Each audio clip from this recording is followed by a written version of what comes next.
এই যে ডাক্তার, আমার দিকে তাকিয়ে বলেন তো, শাড়িতে আমাকে হট সেক্সি লাগছে? আমি কিন্তু আপনার জন্য শাড়ি পরেছি, ভালো করে তাকান। আমাকে গাঢ় পিঙ্ক শাড়িতে কোনো মডেলের মতো লাগছে, তাই না? আফিয়ার কথা শুনে নিলয় কিছু বলে না। পাশ কাটিয়ে চলে যায় বাড়ির ভিতরে। টেবিলে বসে ভাবতে থাকে আগের কথাগুলো। ফ্ল্যাশব্যাক। বিকেলটা যেন কেমন থমথমে হয়ে আছে। আশ্বিনের শেষেও আকাশ কালো করে মেঘ জমে আছে। বাতাস ভারী হয়ে আছে এক প্রত্যাশিত বৃষ্টির প্রতীক্ষায়। শহরে এই মুহূর্তটা অদ্ভুত এক নীরবতা নিয়ে আসে, ঠিক যেমন কোনো বড় নাটকের ঠিক আগেকার পর্দা নামার মুহূর্ত। নিলয় পকেট থেকে ভাঁজ করা কাগজটা বের করে। ঠিকানা 42 লেক ভিউ রোড, ধানমন্ডি। নতুন টিউশন ওর, আরেকটা নতুন জীবন, নতুন রহস্যের সূচনা। এই শহরের হাজারো গলিপথে সে এভাবেই হেঁটে বেড়ায়, এক একটা পরিবারের ঘরের ভেতরের আলো অন্ধকার দেখতে দেখতে। মাথার ঘাম মুছে নিলয় হাঁটতে হাঁটতে ভাবল, এই শহরে টিউশনের চেয়ে স্থায়ী কিছু নেই। প্রতিবারই নতুন দরজা, নতুন মুখ, নতুন প্রশ্ন। যেন এক একটা অধ্যায় যা পাতা উল্টানোর আগেই শেষ হয়ে যায়। বাড়িটার গেটের সামনে এসে তার পা থামল। শেখ ভিলা, 3 তলা বাড়ি, আধুনিক স্থাপত্যের ছাপ, কিন্তু যেন চারপাশে এক নিস্তব্ধতা বহন করছে। এই নিস্তব্ধতা শান্তির নয়, বরং গোপন করে রাখা এক বিশাল ভারের। কে? আমি নিলয়, রায়হানের নতুন টিউটর। এই যে দেখুন, আমাকে এবারই ঠিকানা পাঠানো হয়েছে। হ্যাঁ, টিউটর আসবে বলছিল আমাকে। গেট খুলে ভিতরে ঢোকার সময় একজন দারোয়ান মানে শহীদ কাকা কড়া চোখে তাকিয়ে প্রশ্ন করে। লোকটার কিছু না বলে কাঁধের কাছে রাখা ইন্টারকমে চাপা স্বরে কথা বলল। তারপর ইতস্তত করে গেট খুলে দিল। উপরের কথা বলে দিয়েছে শহীদ। এরপর দরজা খুলে দেয়। বাড়ির ভেতরে ঢুকতেই নিলয়ের চোখে পড়ে নিখুঁতভাবে সাজানো ফুলের বাগান। গাছগুলো ট্রিম করা, কিন্তু তাদের পাতায় ধুলোর একটা পুরু স্তর জমে আছে। যেন যত্নের অভাব নেই, কিন্তু প্রাণীর কোনো ছোঁয়াও নেই। সব যেন এক যান্ত্রিক সৌন্দর্য। মূল দরজা খুলে ভেতর থেকে একজন মহিলা বেরিয়ে এলেন। 40 বয়স হলেও মুখ আর শরীরের গড়ন দেখে মনে হবে 30 বছরের কোনে মেয়ে। চোখে কিছুটা ক্লান্তি ভাব, যেন অনেক রাত জেগেছে, কিন্তু মুখে এক অস্বাভাবিক বিনয়। নিলয়কে দেখে বলে, তুমি নিলয়? জি। আমি বিথি আনোরা, তোমাকে আমি কল করেছিলাম। আসো, ভেতরে আসো। আমার ছেলের নাম রায়হান। নিলয় ভদ্রতার হাসি দিয়ে মাথা নিচু করে ভেতরে ঢুকলো। ঘরের ভেতরকার নীরবতা যেন আরো ভারী, আরো শীতল। বাড়ির প্রতিটি কোণে নিঃশ্বাসের শব্দ প্রতিধ্বনি তুলতে পারে। দেয়ালের টাঙানো ছবিগুলোতে এক মৃত মানুষ আছে, হয়তো এই পরিবারের কর্তা, যারা অনুপস্থিতিতে এই পরিবেশের প্রধান কারণ। মহিলা শান্ত, কিছুটা চাপা স্বরে বললেন, আগেই আমি আনোয়ারা আমার ছেলেকে পড়াবে। ওর নাম রায়হান, ক্লাস 8-এর। ওর রেজাল্ট খুব খারাপ যাচ্ছে, ক্লাস টেস্টও ফেল করেছে সে। নিলয় সোফাতে চুপটি করে বসে আছে। মহিলাকে ঠিক সে মহিলা বলবে কিনা বুঝতে পারছে না, কারণ ওনার বয়স আর বাহিরের সৌন্দর্য কোনোভাবেই নিলয় মেলাতে পারছে না। তবুও বেশ ইতস্ততা করে নিলয় বলে, জি, আমি চেষ্টা করব ভালো করানোর আন্টি ম্যাম। আশা করি ওর মনোযোগ ফিরিয়ে আনতে পারবো। আনোয়ারা হাসে। ঠিক তখনই সিঁড়ি বেয়ে নিচে নামলো এক তরুণী। গায়ে তার সাদা শার্ট, কালো জিন্স, হাতে ল্যাপটপ, গলায় ঝুলে আছে বড় হেডফোন। চেহারায় এক তিক্ততা ভাব আছে, এক ধরনের অবহেলা মেশানো ঔদ্ধত্য। সে যেন এই বাড়ির বিষণ্ণতার ঠিক উল্টো পিঠ। আনোয়ারা পরিচয় করালেন, এটা আফিয়া, রায়হানের বড় বোন। আমার মেয়ে ইউনিভার্সিটিতে পড়ে। আফিয়া চোখ বুলিয়ে নিল নিলয়ের দিকে। এক পলক যেন কোনো অপ্রয়োজনীয় আসবাব দেখেছে। তারপর নিঃসার কণ্ঠে বলল, না, রায়হানের নতুন টিউটর। হ্যাঁ, আজ থেকে শুরু হবে। আফিয়া হালকা ঠোঁট বাঁকিয়ে আবারও নিলয়ের দিকে তাকালো। নিলয় চোখ সরিয়ে নিয়েছে অনেক আগেই। মেয়েটার চুলগুলো সোনালি বাদামি বা ক্যারামেল রং করা। আফিয়া বলে, আগে টিউটর কতদিন টিকলো? 3 সপ্তাহ। দেখি এবার ইনি কতদিন থাকে। কথাটা নিলয়ের কানে এসে বিঁধল। এই শীতলতা যেন তাকে চ্যালেঞ্জ জানাচ্ছে। নিলয় তাকায় আফিয়ার দিকে। চোখে চোখ রেখে নিলয় বলে, আমি চেষ্টা করব দীর্ঘস্থায়ী হওয়ার। শান্ত ভঙ্গিতে আত্মবিশ্বাসী গলায় উত্তর দেয় নিলয়। তার চোখে আফিয়ার চোখ যখন মিলিত হয় তখন সেখানে এক মুহূর্তে যেন বিদ্যুতের ঝলক দেখা গেল। এক পক্ষ চ্যালেঞ্জ ছুড়ছে, অন্য পক্ষ তা গ্রহণ করছে। এরপর রায়হান আসে, চিকন গড়নের চশমা পরা, মুখে একটা চাপা ভয় লেগে আছে, চোখ দুটো যেন সব সময়ের কিছু খুঁজছে। সে নিলয়ের সামনে এসে বলে, আমি রায়হান। আমি Niloy, math expert with English. আমার দুটোতেই প্রবলেম স্যার। ওকে, চলো আজ তোমার প্রথম ক্লাস নেই, দেখি তুমি কেমন করো। এরপর ওরা চলে যায়। আনোয়ারা আফিয়াকে ডাকে। আফিয়া তার দিকে না তাকিয়ে সেখান থেকে চলে যায় ভেতরে। 2 ঘন্টা কেটে যায়। নিলয় বুঝতে পারে ছেলেটা মেধাবী, তার মৌলিক ধারণাগুলো স্পষ্ট, কিন্তু মনোযোগ হারিয়েছে। মন যেন তার এই ঘরে নেই। প্রশ্ন করলেই দৃষ্টি চলে যায় জানালার দিকে, বাইরে জমাট বাঁধা মেঘের দিকে। নিলয় হঠাৎ প্রশ্ন করে, রায়হান, তুমি মনোযোগ দাও না কেন? কোনো সমস্যা? প্রথমত আমাকে তোমার সমস্যা বলতে পারো ফ্রিলি। ছেলেটা আশেপাশে তাকায়, তারপর একটু থেমে ফিসফিস করে বলে, তেমন কিছু নয় স্যার, মাঝে মাঝে ভয় পাই। ভয়? কিসের ভয়? রায়হানের চোখগুলো বড় হয়ে আসে। সে আরো আস্তে গলাতে বলে, রাতে বাড়ির বাইরে কেউ দাঁড়িয়ে থাকে, আমি দেখেছি। অনেকক্ষণ ধরে তাকিয়ে থাকে, মনে হয় জানলার কাছে কেউ আসে, পায়ের শব্দ শুনতে পাই। নিলয় একটু চমকে ওঠে। এটা কি শুধু কল্পনা, নাকি ছেলেটা সত্যি কিছু দেখে? তুমি নিশ্চিত? হ্যাঁ, কালকেও দেখতে পাই। মাকে বলি, উনি বলে কল্পনা করছি না, কি মনের ভুল। ও, তোমার বাবা কোথায়? উনি 2 বছর হয়েছে মারা গেছে। বিজনেস করতো, বাবা একদিন তড়িঘড়ি করে বের হয়ে যায়, তারপর বন্দরে নাকি ওনার লাশ পাওয়া যায়। তার বিজনেস পার্টনার জানায় দুর্ঘটনায় নাকি বাবা মারা গেছে। ও আচ্ছা, সমস্যা নেই। নিলয় এই বিষয়ে আর কথা বাড়ায় না। ক্লাস শেষ করে বই গুছিয়ে নেয় রায়হান। বেতন 12,000 টাকা। নিলয় বের হয়। বের হওয়ার সময় আফিয়ার সাথে নিলয়ের দেখা হয়ে যায়। মেয়েটার চোখে এক গভীরতা যা তার আপাতত অদত্তের আড়ালে ঢাকা। শেষ হলো পড়ানো? হ্যাঁ, রায়হান মেধাবী, ওর মন অন্য কোথাও ব্যস্ত। ওটা চিরকালই থাকে। আসলে এই পরিবারের সবাই কোনো না কোনোভাবে অন্য কোথাও ব্যস্ত। আমি ওর মনোযোগ ফিরিয়ে আনবো। তাহলে কাল আসবেন সন্ধ্যা 7টায়। যদি কালও আসেন সেটাই একটা রেকর্ড হবে। নিলয় হাসে, কিন্তু হাসিটা আফিয়ার চোখে পৌঁছায় না। সে মাথা নাড়ে, বেরিয়ে যায়। গেটের বাইরে আসতেই হালকা বৃষ্টি শুরু হয়েছে। নিলয় রিকশা খুঁজছে, কিন্তু ঠিক তখনই হঠাৎ মনে হলো কেউ তার দিকে অপলক তাকিয়ে আছে। সে ঘুরে দেখে সামনের একটা গলির কাছে ছায়ার মতো একটা মানুষ দাঁড়িয়ে। লোকটা স্থির, তার মুখটা অন্ধকারে ঢাকা। নিলয় সাহস করে এক পা এগোয়, কিন্তু সেই মুহূর্তে লোকটা দ্রুত গলি ধরে অদৃশ্য হয়ে যায়। বৃষ্টির ফোঁটা আর তার মুখে এসে লাগে। সে ভাবে, ছেলেটা তাহলে মিথ্যা বলছিল না। পরের দিন সন্ধ্যায় নিলয় আবার আসে। বৃষ্টির কারণে রাস্তা ভেজা, কাদামাটির গন্ধ। গেটের দারোয়ান আজ কৌতূহল ভরে তাকায়, যেন নিলয় ফিরে আসায় সে অবাক। নিলয়কে দেখেই শহীদ বলে, স্যার, কালকে দেখলাম বাড়ির পাশের গলির দিকে যাচ্ছিলেন। রাতের বেলা ওই গলির দিকে যাবেন না। কাল একটা মোটরসাইকেল ঘুরছিল হেডলাইট অফ করে। আপনি তাহলে সবই জানেন। তা কে ছিল? চিনি না, কিন্তু ওই বাড়ির দিকে তাকাই। প্রায় 2 বছর ধরে এমনটা হয়। নিলয় কিছু বলে না, ভেতরে ঢোকে। তার মনে হলো সে শুধু একজন টিউটর নয়, এক জটিল গল্পের দর্শক হয়ে উঠেছে।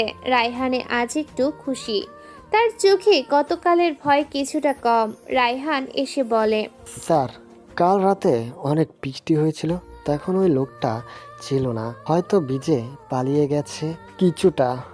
চলো পড়া শুরু করি। পড়ানো শুরু হয়। এমন সময় নিচ থেকে আফিয়া আর তার মায়ের চিৎকার ভেসে আসতে শুরু করে। আফিয়া চিৎকার করে বলে, মা, রোজ রোজ তোমার এই নাটক ভালো লাগে না আমার। অসহ্য হয়ে গেছি। কি চাও তুমি? একটু আমাদের 2 ভাই বোনকে শান্তিতে থাকতে দেবে না? চুপ কর, বেয়াদবের মতো চিল্লাবি না। বস্তির মেয়েদের মতন গলা বয়রা হয়েছে তোর না? যা সামনে থেকে যা। এরপর কিছু একটা পড়ার শব্দ শোনা যায়। মনে হলো কাচের গ্লাস পড়েছে। এরপর আফিয়া চলে আসে। রায়হান বলে, তার ওদিকে মনোযোগ দিতে হবে না। আম্মু বাড়িতে ছিল না, বাসায় আসছে।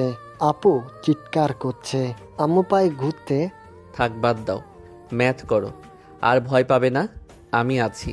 এরপর বেশ কিছু সময় পড়ানো হয়। পড়ানো শেষ, নিলয় বের হয়। আজকেও আফিয়ার সাথে দেখা হলো নিলয়ের। আফিয়া পাশ দিয়ে যাচ্ছিল, তার পরনে আজ গাঢ় নীল রঙের সালোয়ার, ল্যাপটপের বদলে হাতে একটি বই আছে। পড়ানো শেষ? হুম। আচ্ছা শোনেন, আমার মা ডাকলে বেশি কথা বলবেন না। কেন? প্রশ্নের উত্তর দিতে পারবো না, জানিয়ে রাখলাম, এতে আপনারই ভালো। বেশ, তবে আপনার ভাই বেশ ভালো। আপনাকে বেশি চেষ্টা করতে হবে না স্যার, ওর কনসেন্ট্রেশন প্রবলেম আছে। টিউটররা আসে, কিছুদিন পড়িয়ে চলে যায়, আমরা অভ্যস্ত। আফিয়া যেন চাইছে নিলয় হাল ছেড়ে দিতে। সে কি তাকে পরীক্ষা করছে? নিলয় বলে, আমি তাড়াতাড়ি যাব না। নিলয় ধীর গলায় বলে। আফিয়া প্রথমবারের মতো সামান্য হাসে। হাসিটা ব্যঙ্গাত্মক নয়, বরং গভীর। দেখা যাবে। নিলয় বুঝতে পারে আফিয়াও একা, এবং তার এই কঠিন শেলটি হয়তো তার দুর্বলতা ঢাকাতেই ব্যবহার করছে। নিলয় হাসে, কিন্তু চোখে এক গভীরতা। রাত 8:30 বাজে। নিলয় দরজা খুলে বের হবে, তখনই আনোয়ারা এসে ডাক দেয়, নিলয়, তুমি ভালো পড়াও, রায়হান তোমাকে পছন্দ করেছে, তোমার পড়ানো ওর জন্য ভালো, তুমি রোজ এসো, তোমাকে 20,000 টাকা দেবো। নিলয় ঘুরে তাকায়, তারপর কিছু সময় ভেবে বলে, ধন্যবাদ ম্যাডাম। আনোয়ারা সামান্য দ্বিধা নিয়ে দাঁড়িয়ে থাকে। নিলয়ের চোখ পড়ে সিঁড়ির দিকে। আফিয়া দেখছে তাদেরকে, তবে আনোয়ারা চাপা গলায় বলে, শুধু একটা অনুরোধ, বাড়ির বাইরে কোনো কিছু নিয়ে বেশি মাথা ঘামিও না, কোনো কিছু দেখলে বা শুনলে বলে যেও, আমরা নিজেরাই সামলে নেব। নিলয় স্থির হয়ে যায়। সে বলে, কোনো বিপদে আছেন ম্যাডাম? আনোয়ারা হালকা হেসে কথাটা এড়িয়ে যেতে চাইলেন। না, এইসব তোমার মাথায় রাখার দরকার নেই, তোমার কাজ শুধু রায়হানকে পড়ানো। নিলয় আর না দাঁড়িয়ে বেরিয়ে আসে সে। আজকেও বৃষ্টি হচ্ছে, তবে আজ থেমে থেমে বৃষ্টি। বাতাসে কাদার স্যাঁতস্যাঁতে গন্ধ। গলির মোড় ঘুরতেই আবার সেই অনুভূতি হয় নিলয়ের কাছে।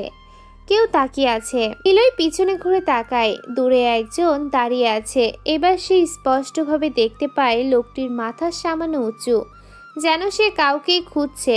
লোকটার হাতে সিগারেটের আগুন জ্বলছে, তারপর দ্রুত তা নিভে যায়। নিলয় আর থামে না। সে রিকশায় ওঠে, কিন্তু তার চোখের ঝলক আসে। রাত 11টা। আফিয়া বসে আছে জানালার পাশে, ল্যাপটপ কোলে। বাইরের জগৎ নিস্তব্ধ, শুধু আকাশ থেকে থেকে বজ্রপাত হচ্ছে।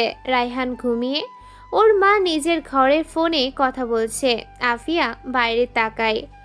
বাড়ির সামনে হুডি পরা কেউ একজন দাঁড়িয়ে আছে, আফিয়াকে দেখছে। আফিয়ার কপালে ভাঁজ পড়ে, চোখ দুটো সতর্ক হয়ে যায়। সে যেন এই নীরবতা ভেঙে যাওয়ার অপেক্ষায়। বাইরে বজ্রের আলোয় ছায়ামূর্তি এক মুহূর্তের জন্য আবার দেখা দিল, গেটের বাইরে স্থির নীরব হয়ে দাঁড়িয়ে। সে যেন কোনো এক পুরনো প্রতিশ্রুতি পূরণের অপেক্ষায় রোজ আসে। আফিয়ার বুক ধক করে উঠল। সে দ্রুত হাতে ল্যাপটপ বন্ধ করে, ধীরে ধীরে জানালার ভারী পর্দা টেনে দিল। ঘরের অন্ধকার আরও গাঢ় হয়ে উঠল। সে অন্ধকারে দাঁড়িয়ে স্বয়ং নিজেকেই যেন বলল, একটু কি শান্তিতে থাকতে পারবো? ঠিক সেই মুহূর্তেই নিলয়ের ফোন কাঁপে উঠল। একটা অচেনা নাম্বার থেকে বার্তা এসেছে। নিলয় মেসেজটা সিন করে। অচেনা নাম্বার। তুমি যেখানে পড়তে গেছো সেখানে বেশি দিন থাকা তোমার পক্ষে ভালো হবে না। যে দরজা তুমি খুলতে চাইছো তা তোমার জন্য বিপদ ডেকে আনবে। নিলয় মেসেজটা পড়ে মুচকি হাসে। সে বুঝতে পারে তার পরীক্ষা শুরু হয়ে গেছে। রায়হানকে পড়ানো এখন শুধু বইয়ের পাতায় সীমাবদ্ধ নেই। ভোরের শহর এখনো ঘুমাচ্ছে। রাস্তায় হালকা ভোরের কুয়াশা, মাঝে মাঝে দূর থেকে ভেসে আসে কোনো বাসের শব্দ, যা এই নিস্তব্ধতাকে আরো গাঢ় করে তোলে। নিলয় জানালার পাশে বসে ফোনের দিকে তাকিয়ে আছে। স্ক্রিনে আগের রাতে সেই হুমকিটা এখনো জ্বলজ্বল করছে। তুমি যেখানে পড়তে গেছো সেখানে বেশি দিন থাকা তোমার পক্ষে ভালো হবে না। একটি নামহীন হুমকি, যা যেন কোনো অদৃশ্য দেয়ালের ওপার থেকে এসেছে। নিলয় বারবার নিজেকে প্রশ্ন করে, কে পাঠাতে পারে? রায়হান কাকে দেখে?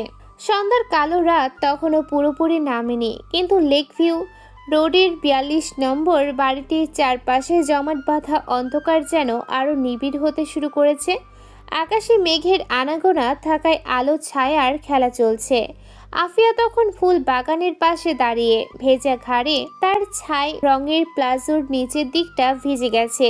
তার গায়ে ডার্ক মেরুন রঙের ফুল হাতা টি শার্ট, যা তার ক্রোধে থমকে থাকা শরীরটাকে আরো গাঢ় দেখাচ্ছে। সে ল্যাম্পপোস্টের আলোতে কিছু একটা দেখছে। বাগানের দিকে ফিরে, হয়তো ফুলগুলো অযত্নে মরে যেত যদি বৃষ্টি না হতো। হঠাৎ সে অনুভব করে কে যেন তার ঠিক পাশে এসে দাঁড়িয়েছে, কিন্তু ঘুরে তাকানোর ইচ্ছে করছে না ওর। তবে এই উপস্থিতি শীতল অপ্রীতিকর লাগাটা স্বাভাবিক। বেশিক্ষণ অলসতা ধরে রাখতে পারেনি। সে ঘাড় ঘোরাতে যাবে, ঠিক তখনই তার কোমরে একটা শীতল হাতের স্পর্শ অনুভব হয়। কে যেন সুযোগের অপেক্ষায় থাকা কোনো বিষাক্ত সাপের ছোবল দিচ্ছে আফিয়ার কোমরে। আফিয়ার রক্ত মুহূর্তের জন্য জমে যায়। সে তীব্র গতিতে ঘুরে দাঁড়ালো, সঙ্গে সঙ্গে হাতটা সরে যায় সেখান থেকে। কিন্তু তার দৃষ্টিতে যা ধরা পড়ে তাতে তার চোখ মুখ রাগে তিত হয়ে উঠল। সামনে দাঁড়িয়ে আছে রাশেদ করিম, আফিয়ার বাবার বিজনেস পার্টনার ও বন্ধু ছিল। লোকটার গায়ে সব সময় দামি স্যুট, কৃত্রিম হাসি এবং চোখে লালসার এক নিকৃষ্ট ঝলক লেগেই থাকে। আফিয়া নিজের ক্রোধ নিয়ন্ত্রণ করার শেষ চেষ্টা করে। তার কণ্ঠস্বর কাঁপছে, তবে তা ভয়ের নয়, ঘৃণাতে। সে বলে, আপনাকে বাড়িতে ঢুকতে কে দিয়েছে? দারোয়ান কাকা কোথায়? রাশিদ করিম তার চিরাচরিত অভ্যস্ততায় হেসে ওঠে। হাসিটা আফিয়ার কাছে অত্যন্ত বিরক্তিকর। এক ফালি হেসে দিয়ে রাশিদ করিম বলে, চিৎকার করো না সোনা, তুমি ভুলে যেও না বাড়িটা কিন্তু আমার। আইনগত তোমার বাবার ঋণের বিপরীতে এইবারে এখন আমার। আর আমি তো তোমার মায়ের বন্ধু, যখন খুশি তখন আসতেই পারি। দারোয়ান বেটা ঢুকতে না দিলে ওরে ছাড়বো নাকি? রাশিদ করিম কথাগুলো বলে আফিয়ার দিকে এক পা এগিয়ে আসে। তার চোখ জোড়া আফিয়ার দিকে নিবদ্ধ, যাকে বলে চোখই সরাচ্ছে না সে। বাঁকা একটা হাসি দিয়ে বলে, আর শোনো, তোমার যা দরকার, মানে টাকা, নিরাপত্তা, এই বাড়ির মালিকানা, সবই সম্ভব। ছোট মেয়ে তুমি চাইলেই কিন্তু বাড়িটা তোমার নামে লিখে দিতে পারি আমি। সামান্য একটু আনুষ্ঠানিকতা বাকি, শুধু আয়োজনে একটু আমার সাথে আলাদা সময় কাটাতে হবে। তুমি তো কথাই শোনো না। আফিয়ার সমস্ত রক্ত মাথায় উঠে যায়। এই লোকটার স্পর্ধা কোথায় গিয়ে ঠেকেছে? তার বাবার অনুপস্থিতির সুযোগ নিয়ে সে শুধু অর্থ নয়, তাদের আত্মমর্যাদা নিয়েও খেলা করছে। আবার সে নাকি দেবে নিরাপত্তা। সে নিজেই বাড়িটার সবার কাছে আতঙ্ক। আফিয়া রাগ সামলাতে পারে না। সে বলে, আপনাকে না বলেছি আমার সামনে আসবেন না? আফিয়া প্রায় চিৎকার করে ওঠে। তার চোখে জল নেই, আছে আগুন। সে দুবার শ্বাস নিয়ে বলে, আর বাড়ি আপনার নামে কেন হবে? বাড়ি আমার বাবার। আপনি আমার সামনে থেকে যান। মায়ের বন্ধু, মায়ের সাথে কথা বলেন, আমার কাছে তামাশা করতে আসেন? আফিয়া কোনো বিরতিহীন এক নাগাড়ে কথাগুলো বলতে শুরু করে, যেন এতদিন চেপে রাখা সমস্ত ক্ষোভ একবারে বেরিয়ে আসছে। সে থামে না। এরপর যদি আবার আমার সাথে বেয়াদবি করেন, আমার গায়ে হাত দেবার স্পর্ধা দেখান, আপনার মুখে চর বসাতে আমি দ্বিতীয়বার ভাববো না। কি ভাবেন? হ্যাঁ, বাবা নেই তাই বাড়িতে কোনো পুরুষ মানুষ নেই, যা ইচ্ছা করবেন? আপনি ভুলে যাচ্ছেন এই বাড়ির ভেতরে এখনো আমি আছি। আমি আপনাকে এক মুহূর্ত সহ্য করতে পারছি না। দূরে যান আমার সামনে থেকে। আফিয়া এক কঠিন তীব্র ঘৃণা ভরা দৃষ্টি ছুড়ে দেয় লোকটির দিকে। তারপর সেখান থেকে হন হন করে হাঁটা ধরে। সোজা নিজের ঘরে গিয়ে দরজা বন্ধ করে দেয়। তার চোখ মুখ রাগে লাল হয়ে গেছে। টি শার্টের নিচে বুক ওঠানামা করছে দ্রুত। তার রাগ কেবল রাশেদ করিমের ওপর নয়, তার বাবার দুর্বলতা এবং তার মায়ের নীরবতার উপরেও। গায়ে হাত দেবার সাহস পেয়েছে আনোয়ারসের জন্য। এই তিক্ত সত্যতা আফিয়ার বেশি কিছু বলতেও পারে না, হজমও করতে পারে না। তার মনে হয় তার মায়ের অতিরিক্ত মেলামেশা এই লোকটিকে সাহস দিচ্ছে। সে নিজেকে একা এবং প্রতারিত অনুভব করে। এদিকে রাশেদ করিম দাঁড়িয়ে দাঁতগুলো বের করে হাসে। আফিয়ার রাগ তার কাছে এক ধরনের বিজয়। সে জানে এই রাগই এই পরিবারকে তার কাছে নত হতে বাধ্য করবে। তার হাতটা এখনো যেন আফিয়ার কোমর থেকে সরে আসার স্পর্শ অনুভব করছে। সে পকেট থেকে একটা সিগারেট বের করে, দেশলাই দিয়ে সেটা মনের খুশিতে জ্বালায়। ধোঁয়ায় আকাশকে আবছা করে সে নিজেকেই বলে, আজ নয়তো কাল তোমাকে আমার কাছে আসতেই হবে সুন্দরী। সিগারেটটা টেনে শেষ করে, তার ছাই বাগানের ঘাসের ওপর ছেড়ে ফেলে। তারপর মনের মতো করে বাঁশি বাজাতে বাজাতে বাড়ির ভেতরে ঢোকে, যেন বাড়ির প্রকৃত মালিক সেই, এবং সে যা খুশি তাই করার অধিকার রাখে। তার প্রতিটি পদক্ষেপে যেন আনোয়ারা পরিবারের অসহায়ত্বর প্রতি এক নির্লজ্জ উপহাস। সন্ধ্যা 7টা বেজেছে।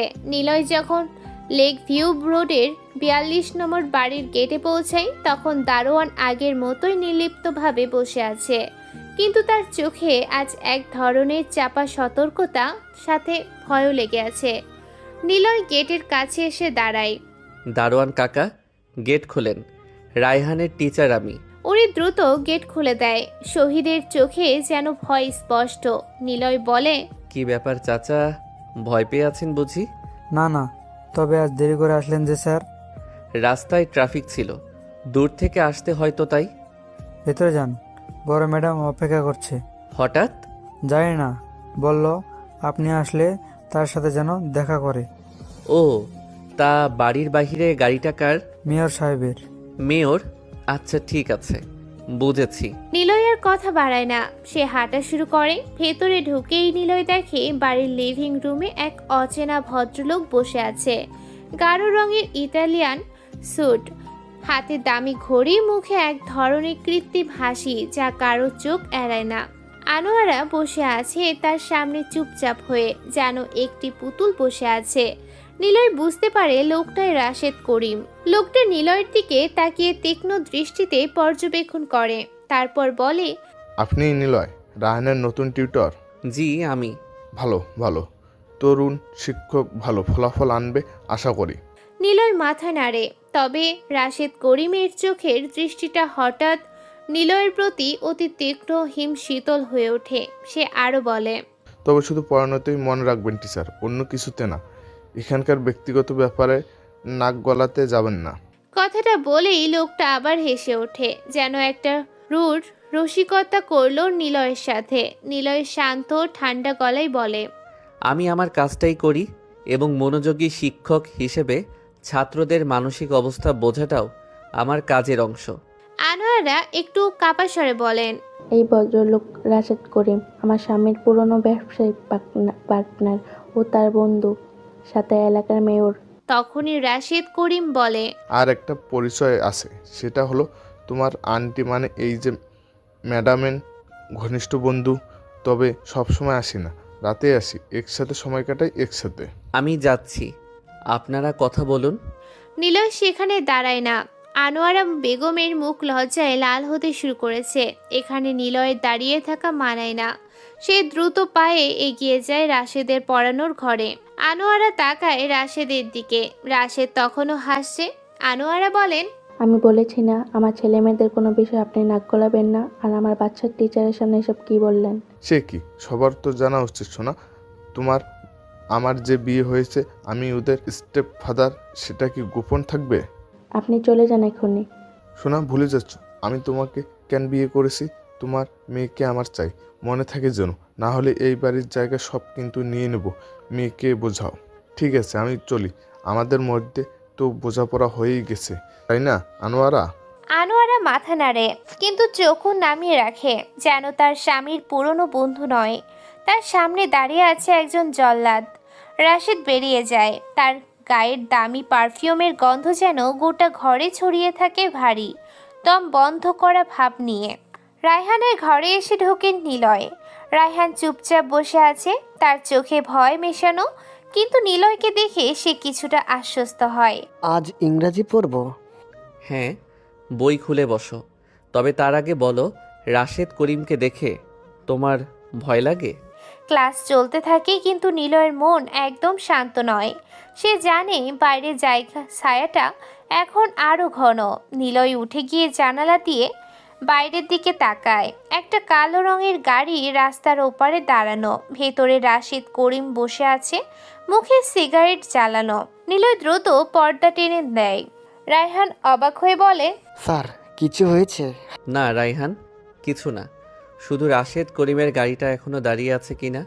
আপনিও কি ভয় পান? আমি ভয় পাই না রায়হান, আমি শুধু দেখি কখন কোথায় কি হচ্ছে। মা রাশেদ আঙ্কেলকে ভয় পান। বাবা মারা যাওয়ার পর উনি সব কিছু দেখছিলেন, কিন্তু এখন উনি টাকা ফেরত চান। টাকা? হ্যাঁ স্যার, বাবা নাকি কোন ব্যবসায়ী ঋণ নিয়েছিল তার কাছ থেকে। উনি বলে এই টাকাটা যদি না পায় তাহলে এই বাড়িটা তার হবে। উনি আমাদের বাড়িটা কেড়ে নিতে চায়। মা অনেক ভাবে নাকি তাকে আটকে রেখেছে। মা আমাদের কথা ভেবে, বাড়ির কথা ভেবে লোকটার সাথে মিশে। তাই আপু সব সময় রাগ দেখায়, চিল্লাপাল্লা করে। আপু অনেক বকে মাকে, কিন্তু কিছুই হয় না। রায়হানের কথা শুনে নিলয়ের চোখে কঠিন ভাব জমে। নিলয় আবার প্রশ্ন করে, তোমার মা কি বলে এসব ব্যাপারে? মা বলে এই বাড়ি আমাদের বাবার নামে ছিল, কিন্তু কোনো কাগজপত্র খুঁজে পাওয়া যাচ্ছে না। রাশেদ আঙ্কেল কাগজগুলো নিয়ে গেছে। এমন সময় দরজায় টোকা পড়ে। দরজার পাশে দাঁড়িয়ে থাকা আফিয়া বলে ওঠে, রায়হান চুপ কর, ক্লাসে এসব আলোচনা করা ঠিক না। আর টিচার, আপনিও কেন তাকে প্রশ্ন করছেন? করবেনই বা কেন বলেন? যেখানে নিজের মা কথা শোনে না, মানুষজন প্রশ্ন করে, ক্লাসে যেতে পারি না, সেখানে আপনিও বা বাদ যাবেন কেন? আফিয়ার চোখে মুখে তিরস্কার ফুটে উঠেছে, যা রায়হানকে চুপ করিয়ে দেয়। নিলয় ঘুরে আফিয়ার মুখোমুখি হয়, তারপর মিনমিনে গলায় বলে, আপনার ভাই ভয় পাচ্ছে। আমি চাই না ওর মন এমন অবস্থায় পড়াশোনা করুক। আপনি শিক্ষক, মনোবিদ না। আর আমাদের পারিবারিক সমস্যা আপনার জানার দরকার নেই। যে শেখায় সে বোঝে মনও, না বুঝলে শেখানো সম্ভব না। ওর মনোযোগ ফিরিয়ে আনতে হলে ওর মনের ভয় দূর করা দরকার, আর ওর ভয়টা বাইরের। আফিয়া আর কিছু বলে না, কিন্তু চোখে তীব্র দৃষ্টি ছুড়ে দেয় নিলয়ের দিকে। সেই দৃষ্টিতে রাগ নয়, বরং হতাশা ও গোপন করার একটা ব্যর্থ চেষ্টা। সে ওখান থেকে চলে যায়। নিলয় মনোযোগ দিয়ে রায়হানকে ইংরেজি পড়াচ্ছে, ভয়েস চেঞ্জ চ্যাপ্টার বোঝাচ্ছিল। ক্লাসের স্বাভাবিক নীরবতা মাঝে মাঝে কলমের খসখস শব্দে ভেঙে যাচ্ছে। রায়হানের আগের দিনের চেয়ে আজ কিছুটা শান্ত, কিন্তু তার চোখে এখনও সেই চাপা ভয় বিদ্যমান। নিলয়ও জানে এই মনোযোগ সাময়িক। কিছু সময় পরে লিভিং রুম থেকে আফিয়া এবং আনোয়ার চাপা দ্রুত উচ্চকিত হতে থাকা কণ্ঠস্বর ভেসে এলো। প্রথমত তা ছিল নিচু ফিসফিসানি, কিন্তু দ্রুতই তা তীব্র চিৎকারে পরিণত হতে থাকে। রায়হানের পড়ার ঘরটা লিভিং রুমের কাছাকাছি হওয়ায় প্রতিটি শব্দ স্পষ্ট শোনা যাচ্ছে। নিলয় বুঝতে পারে যা হওয়ার ভয় ছিল সেটাই হচ্ছে। আফিয়া চিৎকার করে বলছে, তার কণ্ঠে তীব্র ঘৃণা ও হতাশা মেশানো। তার মাকে বলে, ছি মা, তুমি রাশেদ করিমের মতো একটা খারাপ, লুচ্চা, বেয়াদব চরিত্রহীন লোককে গোপনে বিয়ে করেছো। সে আমার স্টেপ ফাদার হয়ে সে কি করে আমার সাথে জানো? সে আমার গায়ে হাত দেয়। তুমি কিভাবে পারলে মা আমাদের সাথে এত বড় অন্যায় করতে? তোমার একটু খারাপ লাগলো না? মনে চাচ্ছে এক্ষুনি মরে যাই। নিলয় স্থির হয়ে রায়হানের দিকে তাকায়। ছেলেটার চশমার আড়ালে চোখ দুটো ভয়ের সঙ্গে মিশে জল টলমল করছে। এই দৃশ্য দেখতে গিয়ে নিলয়ের বুকটা মুচড়ে উঠল। রায়হানকে সে স্বাভাবিক করার বৃথা চেষ্টা করে, কিন্তু পরক্ষণে আনোয়ারের কণ্ঠস্বর শোনা যায়। তিনি আতঙ্কিত স্বরে দ্রুত বলে, আস্তে কথা বল আফিয়া। আফিয়া, রায়হানের টিচার আছে বাড়িতে। আফিয়া তখন যেন আর কোনো কিছু তোয়াক্কা করছে না। তার হৃদয়ের সব যন্ত্রণা কণ্ঠস্বর ভেদ করে বেরিয়ে আসছে। আফিয়া আর কথা শেষ করতে পারে না। তার কথা শেষ হওয়ার আগেই ঠাস করে একটি তীব্র শব্দ শোনা গেল। রায়হান চমকে ওঠে। শব্দটা ছিল একটি চড়ের। আনোয়ারের হাত আজ তার মেয়ের গালে গিয়েই পড়েছে, কিন্তু সেই চড়টা যেন আফিয়ার গায়ে নয়, পড়েছে আনোয়ারের নিজের হৃদয়ের ওপর। আফিয়া চড় খেয়ে চুপচাপ দাঁড়িয়ে থাকে। তার চোখ দুটো স্থির, যেন সেই আঘাতের যন্ত্রণায় তার কণ্ঠস্বর থেমে গেছে। সে কথা না বলে কেবল টেবিলের ওপর জোরে একটি লাথি দেয়। কাচের টেবিলটি ঠাস করে ভেঙে যায়। আনোয়ারা কাঁদতে কাঁদতে এবার বলতে শুরু করে। তার কান্না যেন এতদিন ধরে চেপে রাখা এক সমুদ্রের বাঁধ ভাঙা ঢেউ। সে বলে, খুব বড় হয়েছিস তাই না? খারাপ শুধু তোর লাগে, আমার লাগে না? আমার মা বাবা নেই, কোথায় যাব? তোদেরকে নিয়ে একবার ভেবেছিস? এই বাড়ি সহ তোর বাবার আরও একটা বিল্ডিং আছে, সেগুলো সব কাগজ লোকটার কাছে। সেগুলো ফেরত নিতে, তোদের ভালো রাখতে আমাকে তার সাথে বিয়ে বসতে হয়েছে। ভেবেছিলাম সব ঠিক হয়ে যাবে, লোকটা আসবে না এখানে, সব পেপারস ফিরে পাবো। তিনি ফুঁসে ওঠে, কান্নার সাথে একরাশ তিক্ততা নিয়ে বলে, কিন্তু জানোয়ার তো জানোয়ারই, কখনো মানুষ হয় না। সে তোদের দিকে তোর উপরে নজর দিয়েছে, মহাই আমি কি কত দিক সামলাবো বল। আমার তো বয়স হচ্ছে, সব কিছু একলা সামলাতে হয়, সংসার খরচ, তোদের পড়াশোনা, তোর বাবার ঋণ, সব দেখতে হয় আমার। আমি খারাপ মহিলা? হ্যাঁ ঠিকই বলেছিস, আসলে আমার মতন খারাপ মহিলার কথা পুলিশ আদালত শোনে না, তোরও শুনবি না। কান্নায় ভেঙে পড়ে আনোয়ারা, যেন আজ মনের সব জমানো কথা প্রকাশ করে দিচ্ছে। মরবো তো আমি, তোরা বেঁচে থাকিস, আমার আর ভালো লাগে না। রায়হান চোখ ঢেকে শব্দহীন কাঁদতে শুরু করে। নিলয় নীরবতা ভেঙে শুধু রায়হানের মাথায় হাত রেখে শান্ত থাকার ইঙ্গিত দেয়। আনোয়ারা কথাগুলো শেষ করতেই আফিয়া আর নিজেকে ধরে রাখতে পারে না। এতক্ষণে রাগ, ঘৃণা, প্রতিবাদ সব উবে যায়। সে দ্রুত এসে তার মাকে জড়িয়ে ধরে। এই আলিঙ্গন অভিযোগের নয়, তা গভীর ভালোবাসা ও একই যন্ত্রণার শিকার হওয়ার স্বীকৃতি। আনোয়ারও তাকে জড়িয়ে ধরে রাখে। দুজন মা মেয়ে একসাথে সোফাতে বসে কাঁদতে থাকে। আফিয়া কান্না ভেজে গলায় বলে, চিন্তা করো না মা, দেখবে সব ঠিক হয়ে যাবে। আমারও খুব খারাপ লাগে যখন ওই শালা আমাকে বাজে কথা বলে, আমার গায়ে হাত দেয়। সরি মা, রাগ করে আমি তোমাকে খারাপ বলেছি। সে চোখ মুছে শ্বাস টেনে নিজেকে সামলায়, তারপর আবার বলে, রায়হান বড় হচ্ছে, ওর উপরে এসবের প্রভাব পড়বে, কত মানুষ কত প্রশ্ন করে। তুমি চিন্তা করো না, যা হবার হবে, আমরা দুজন আছি তো। দুজন মা মেয়ে চুপচাপ বসে কাঁদতে থাকে। তাদের কান্না যেন এই বাড়ির প্রতিটি কোণকে বিষণ্ণ করে তোলে। আর নিলয়ও চুপ করে রায়হানের পড়ার টেবিলে বসে আছে। তার মন দ্রুত কাজ করছে। রায়হানের কথাগুলো এখন তার কাছে স্পষ্ট। রাশেদ করিমের হুমকি, বাড়ির দলিল এবং আফিয়ার উপর তার কুনজর সবই পরিষ্কার। নিলয় ধীরে ধীরে রায়হানকে নিজের দিকে টেনে নেয়। ছেলেটাও কাঁদতে কাঁদতে নিলয়ের টি-শার্ট জাপটে ধরে। রাত প্রায় 9:30 বাজে। ধানমন্ডির আকাশে তখনও কালো মেঘের গুরু গম্ভীর ছায়া, যা শহরের নিয়ন আলোর আভাতকেও স্নান করে দিচ্ছে। মৃদু আনমনা বাতাসে গাছের পাতাগুলো দুলছে এক অলস ছন্দে, যেন দিনের ক্লান্তি রাতের হাতে সমর্পণ করছে। রায়হানের আজকের পড়ানো শেষ। ইংরেজি কঠিন চ্যাপ্টার আর গণিতের জটিল সূত্রগুলো মন থেকে মুছে সে এখন মুক্তির নিঃশ্বাস নিচ্ছে। পড়ার ঘরের কোণে রাখা পুরনো ঘড়িটার কাঁটাগুলো নিস্তব্ধতার বুক চিরে ধীরে ধীরে এগিয়ে চলেছে। নিলয় ব্যাগ গুছিয়ে নিয়ে নিল, ঘড়ির দিকে একবার তাকিয়ে নিল, তারপর বলল, ঠিক আছে, আজ এখানেই শেষ, আগামীকাল দেখা হবে রায়হান।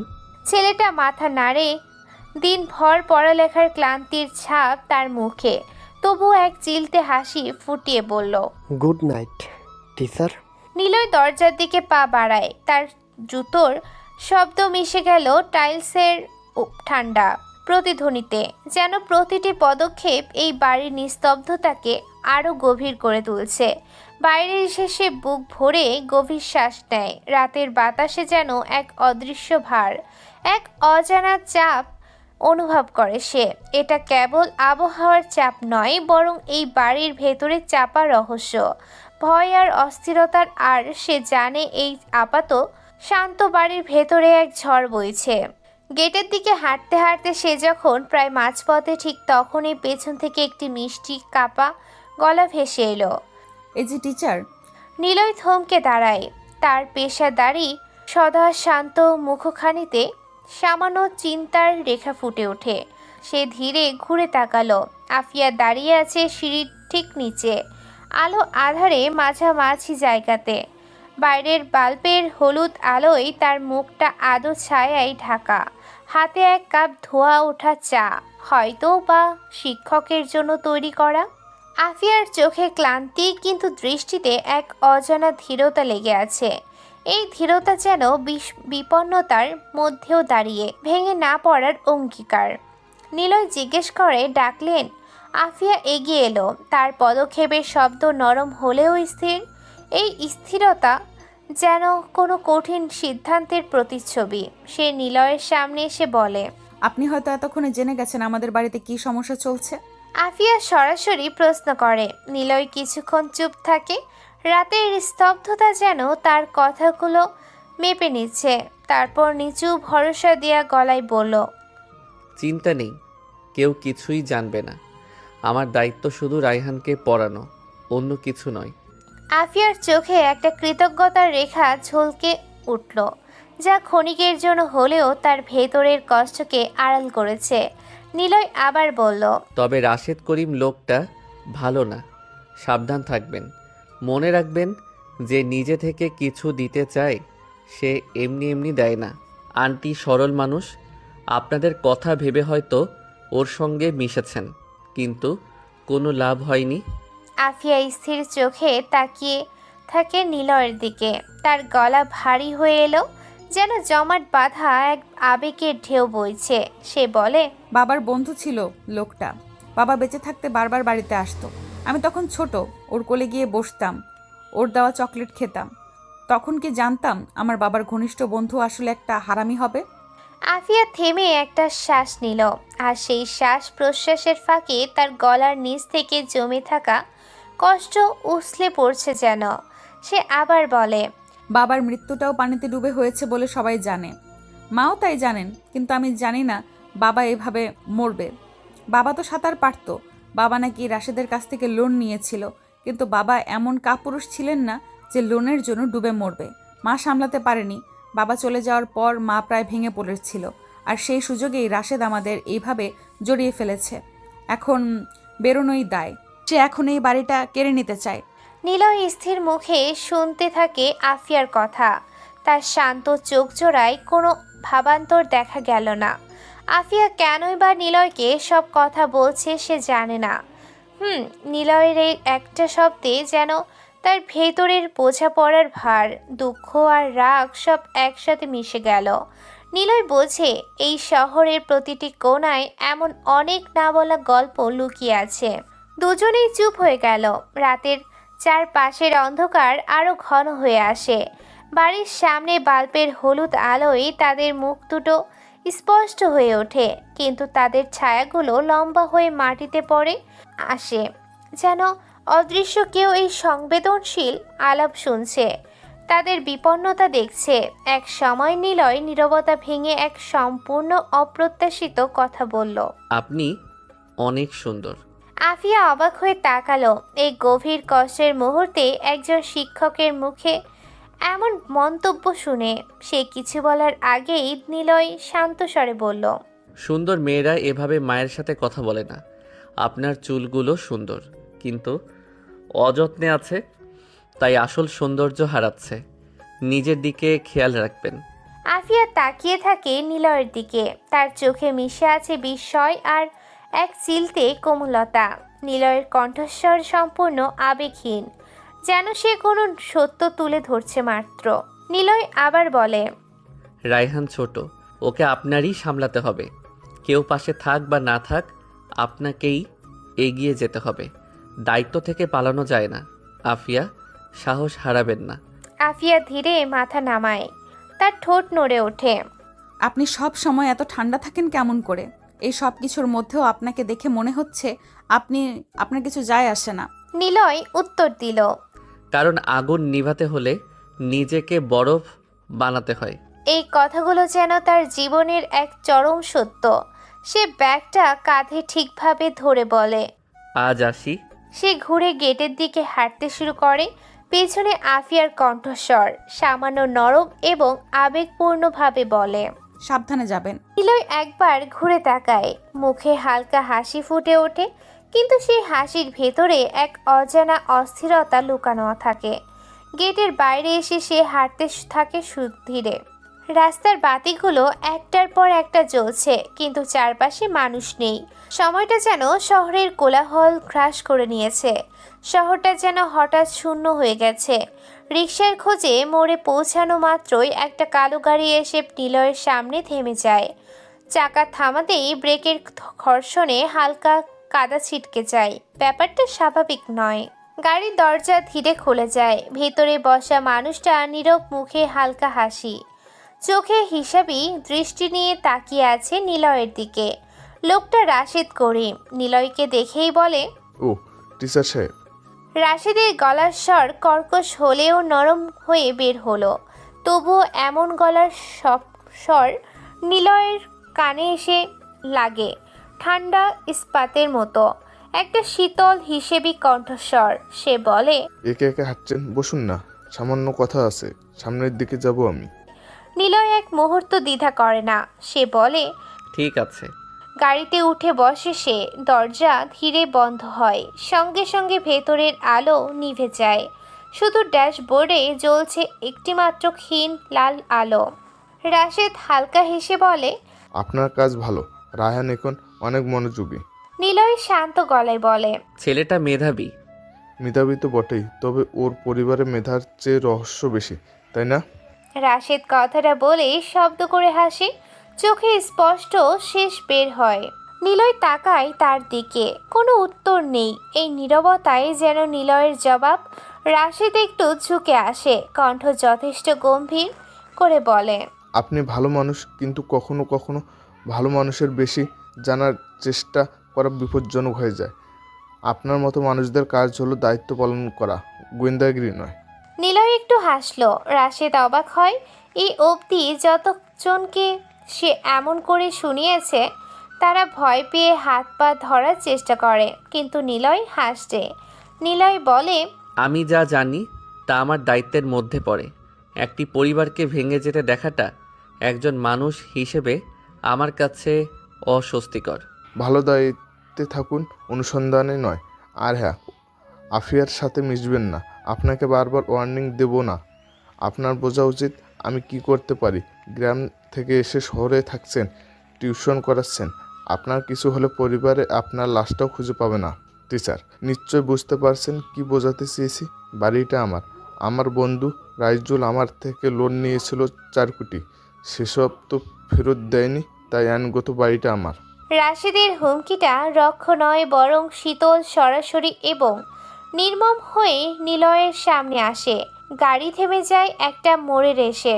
নিলয় আর কোনো কথা বলে না। সে শুধু শুনতে থাকে রাশেদের কথা।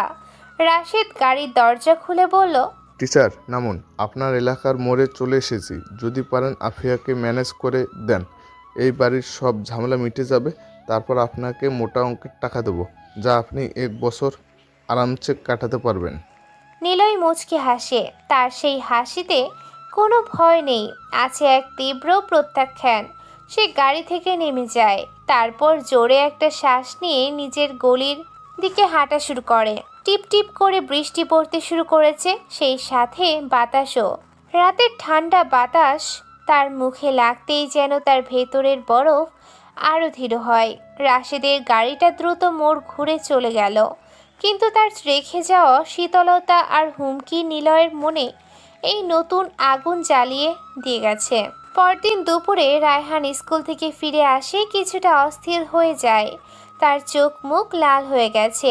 দারোয়ান চাচার কাছে এসেই বলে, কাকা, আজকে থেকে বাড়িতে টিচার ছাড়া কেউ প্রবেশ করবে না। রাশেদ করিমের লোক কিংবা তার কেউ আসলে তাকে ভিতরে ঢুকতে দিবেন না। কিন্তু বাবা। যেটা বলছি সেটা করবেন। ঠিক আছে বাবা। রাশেদ চলে আসে নিজের ঘরে। সে সারাদিন ঘরেই ছিল। আফিয়া কতবার ডাকতে এসেছে, রায়হান বের হয়নি। শেষমেশ কার টিচারকে কল করে ডাকে আনোয়ার। নিলয় আসে বিকেলের দিকে। রায়হানের ঘরের দরজায় কড়া নাড়তেই সে দরজা খুলে দেয়। তারপর ভেতরে আসে দুজন। কি ব্যাপার রায়হান, তুমি নাকি সারাদিন দরজা খোলনি? স্যার, আজকে স্কুলের সামনে একটা কালো গাড়ি দাঁড়িয়েছিল। আর আমার ছবি তুলল কেউ। তারপর একজন আমাকে বলল, তোর আপুকে বলবি রাশেদ করিমের সাথে দেখা করে, না হলে তোর আপুকে তুলে নিয়ে যাব। নিলয় চমকে ওঠে। রাশেদ তার খেলা শুরু করেছে। নিলয় বলে, তুমি কি করলে? আমি দৌড়ে বাসায় চলে আসি। ও, তোমার বোন বা মা জানে? না, আমি বলিনি, তারা ভয় পাবে। আচ্ছা, চিন্তা নেই। সে ঠিক সন্ধ্যার আগে প্রকৃতির এক অস্থির মুহূর্ত বিরাজ করছে। নিলয় রায়হানকে অল্প একটু পরিয়েই বিদায় নিয়ে নিচে চলে আসে। সে ঘর থেকে বের হতেই আফিয়া এসে দাঁড়ালো সামনে। আজকের আফিয়া গত রাতে সেই ক্লান্ত বিধ্বস্ত মেয়েটি নয়। তার চুলগুলো বেশ গোছালো করে বাঁধা, অযত্নে ছাপ কেটে গিয়ে সেখানে নেমে এসেছে যত্নের স্নিগ্ধতা। একটি সুন্দর সালোয়ার পরে দাঁড়িয়ে আছে সে। সালোয়ার হয়তো অনেক দিন আলমারির কোণে ভাঁজ হয়েছিল। আর চোখে ক্লান্তি থাকলেও সেখানে এখন এক ধরনের শান্ত দীপ্তি, যেন গতরাতে নিলয়ের বলা কথাগুলো তাকে নতুন করে নিজের দিকে মনোযোগ দিতে শিখিয়েছে। নিলয় কাছে আসতেই আফিয়া সামান্য ইতস্তত করে বলল, রায়হান ভয় পেয়েছিলে কেন? নিলয় তার শান্ত চাহনি দিয়ে আফিয়াকে একবার দেখে যেন তার পরিবর্তিত রূপটি মনের খাতায় টুকে নিয়েছে। রাশেদ ওর স্কুলের সামনে গেছিল, তাই লোকটা ওর উপর ভয় দেখাতে চাইছে। নিলয়ের কথায় আফিয়া শুধু ওহ বলে দীর্ঘশ্বাস ফেলল। এই চাপই তাদের জীবনটাকে দুর্বিষহ করে তুলেছে। নিলয় কিছুটা হেসে আফিয়াকে হঠাৎ বলল, আপনাকে আজ সুন্দর লাগছে বেশ। নিলয়ের মুখ থেকে হুট করে এমন কথা শুনে আফিয়া যেন মুহূর্তে লাল হয়ে গেল। এই কথাটার ওজন কেবল সৌন্দর্যের প্রশংসায় সীমাবদ্ধ ছিল না। তাদের বাড়িতে যে সমস্যা চলছে, আফিয়ার মায়ের সাথে রাশেদের উঠা বসা যেন, এবং লোকজনের কানা ঘোষা এলাকার প্রায় সবাই জানে।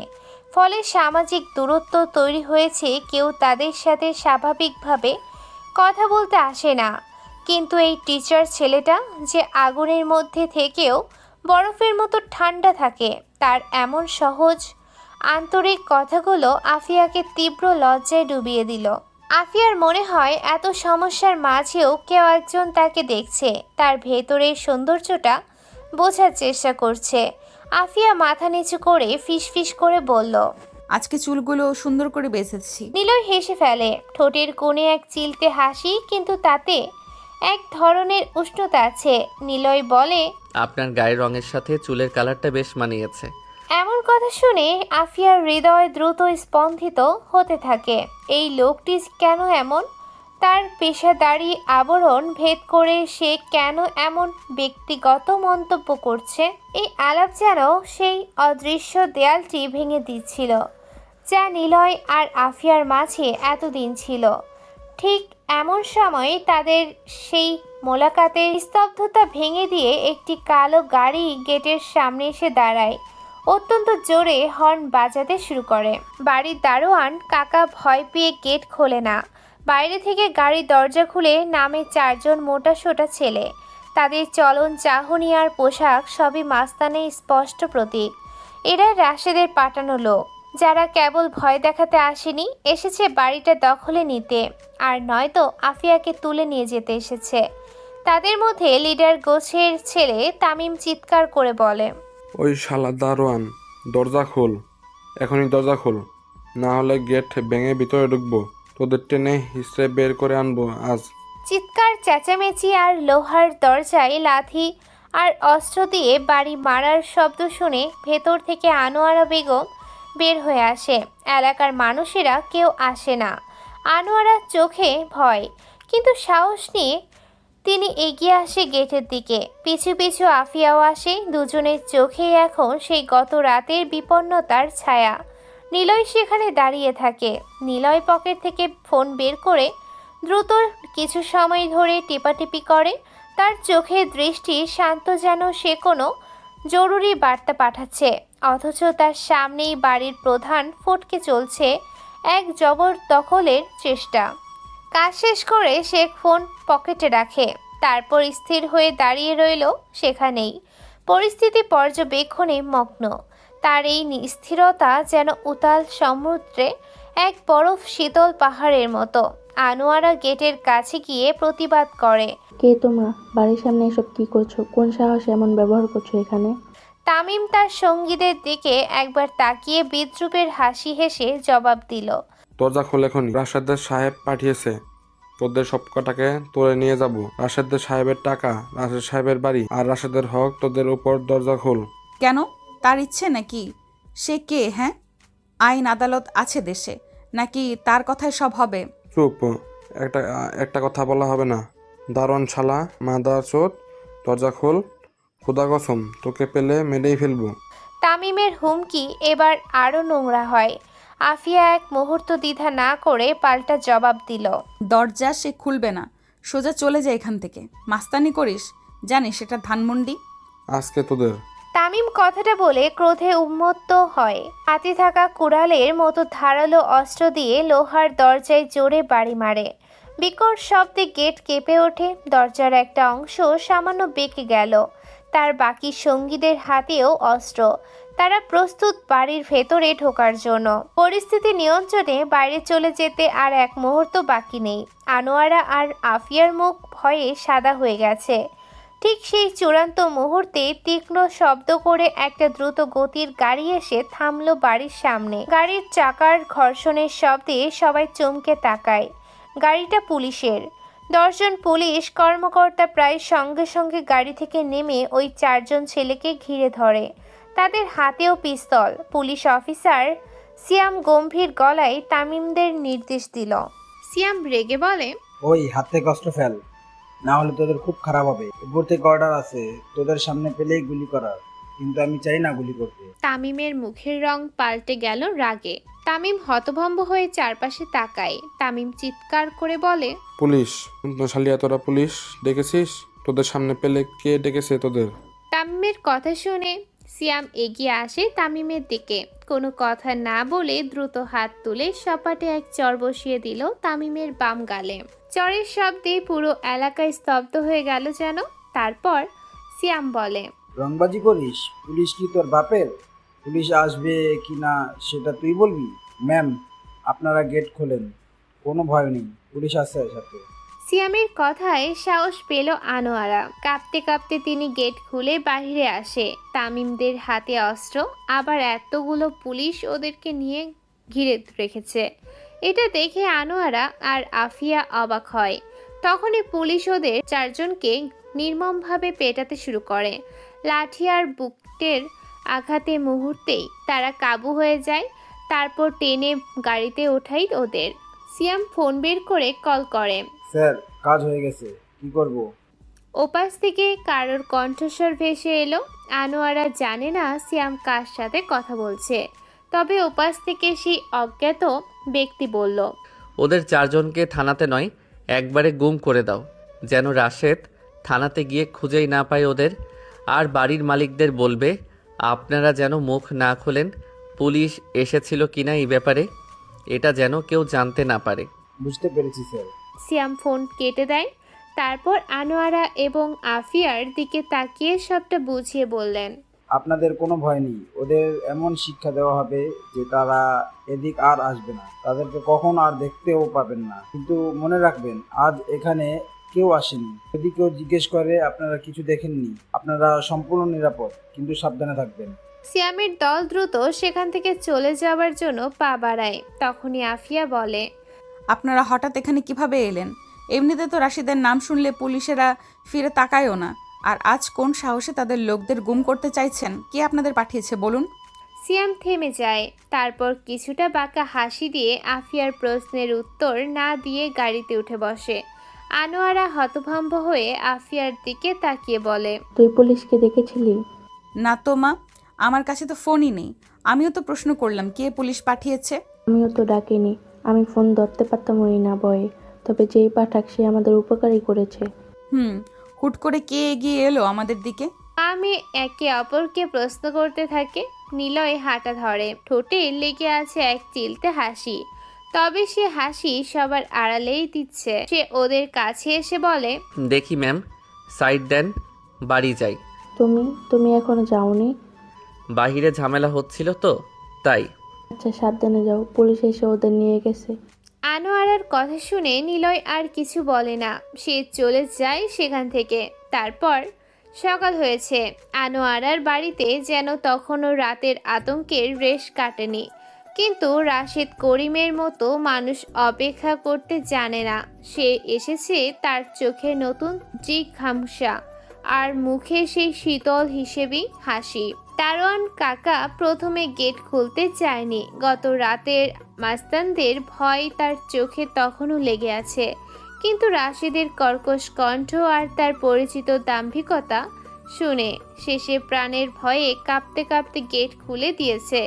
সে জানে রাশেদ পুলিশের চেয়েও ভয়ঙ্কর। ড্রয়িং রুমের দামি সোফাতে রাশেদ এসে বসে আছে। তার বসার ভঙ্গিতে মালিকানা আর এক ধরনের ঔদ্ধত্য। একটু পরেই আনোয়ারা বেগম আসে। তার চেহারায় ক্লান্তি এবং গত রাতের ঘটনার ছাপ স্পষ্ট লেগে আছে। তিনি দ্রুত হাঁটাচলা করে সোফার জন্য অন্য প্রান্তে বসতে যায়, কিন্তু রাশেদ উঠে গিয়ে প্রায় জোর করেই তার কাছে এসে বসে পড়ে। আনোয়ারার সঙ্গে সঙ্গে সরে এসে বলে, করছেন আপনি দূরে বসেন, এটা আমার বাড়ি, আপনি আমার কাছে ঘেসবেন না। রাশেদ ঠোঁটে এক চিলতে হাসি নিয়ে চোখে এক ধরনের কুৎসিত দ্যুতি ফুটিয়ে বলল, তুমি নিশ্চয় ভুলে যাচ্ছ আনোয়ারা, আমি তোমার দ্বিতীয় স্বামী, আর এই বাড়িটাও আমার। কাগজে কলমে আমি এখন রাইজুলের ব্যবসার উত্তরাধিকারী। তুমি আমার স্ত্রী, কাছে বসতে দেব না কেন? আনোয়ারার রাগে কাঁপতে থাকে। তার চোখ দিয়ে জল বেরিয়ে আসার উপক্রম হয়। কেঁদে বলে, আমি বাধ্য হয়ে বিয়ে করেছি আপনার সাথে, পরকীয়া তো করিনি। আর আপনি আমাদের অসহায়ত্বের সুযোগ নিয়েছেন। আমার স্বামী কখনো এত বড় ঋণ নেবে না, এটা আমি এখন বুঝি। আপনি মিথ্যা কাগজ তৈরি করে আমার স্বামীর বাড়িটা নিতে চেয়েছেন, আর আপনি আমাকে এই সম্পর্ক আমি মানি না। তাই নাকি? রাশেদ এই তীব্র অভিযোগ যেন গায়েই মাখে না। তার আসল লক্ষ্য অন্য কিছু। সে বলে, তোমার মেয়েকে ডাকো। কেন? আফিয়াকে আপনার কি দরকার? আনোয়ারা বাধা দিতে যায়। রাশেদ মুচকি হাসে। সেই হাসি যেন হাজারো নোংরা উদ্দেশ্য লুকিয়ে আছে। সে গলা চড়িয়ে জোর গলায় আফিয়াকে ডাকে। দুবার ডাকতেই আফিয়া নিচে আসে। তার চোখে রাজ্যের বিরক্তি আর ঘৃণা লেগে আছে। সে জানে এই লোকটির সামনে তাকে সতর্ক থাকতে হবে। আফিয়া এসে রাশেদের সামনে দাঁড়ায়। রাশেদ বসা থেকে উঠে আফিয়ার একেবারে কাছে এসে দাঁড়ায়। রাশেদের নজর স্বভাবতই আফিয়ার ফিগার আর তার বুকের দিকে নিবদ্ধ থাকে। তার চোখে শিকারী পশুদের মতো লোলুপ দৃষ্টি। আজকেও তার ব্যতিক্রম নেই। আফিয়া দ্রুত নিজেকে সামলে নেয়, ওড়না দিয়ে ঠিকভাবে নিজেকে ঢাকে। তার শরীরের ভাষায় স্পষ্ট বলছে রাশেদকে দূরে থাকো, কিন্তু রাশেদ তার সীমা লঙ্ঘন করেই চলল।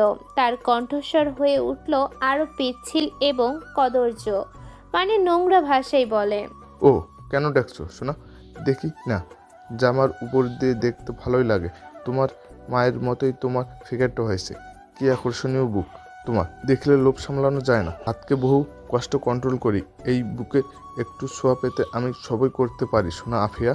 আফিয়ার মুখের রং পাল্টে গেল। সে ঘৃণা আর লজ্জায় কুঁকড়ে যাচ্ছে। পাশ থেকে আনোয়ারা যেন আর সহ্য করতে পারে না। তিনি চিৎকার করে উঠে বলে, ছি, আপনি এত খারাপ, আমাকে ব্যবহার করছেন এখন আমার মেয়ের দিকে কুনজর, আপনি একটা পশু। রাশেদ এক ঝটকায় আনোয়ারার দিকে তাকায়।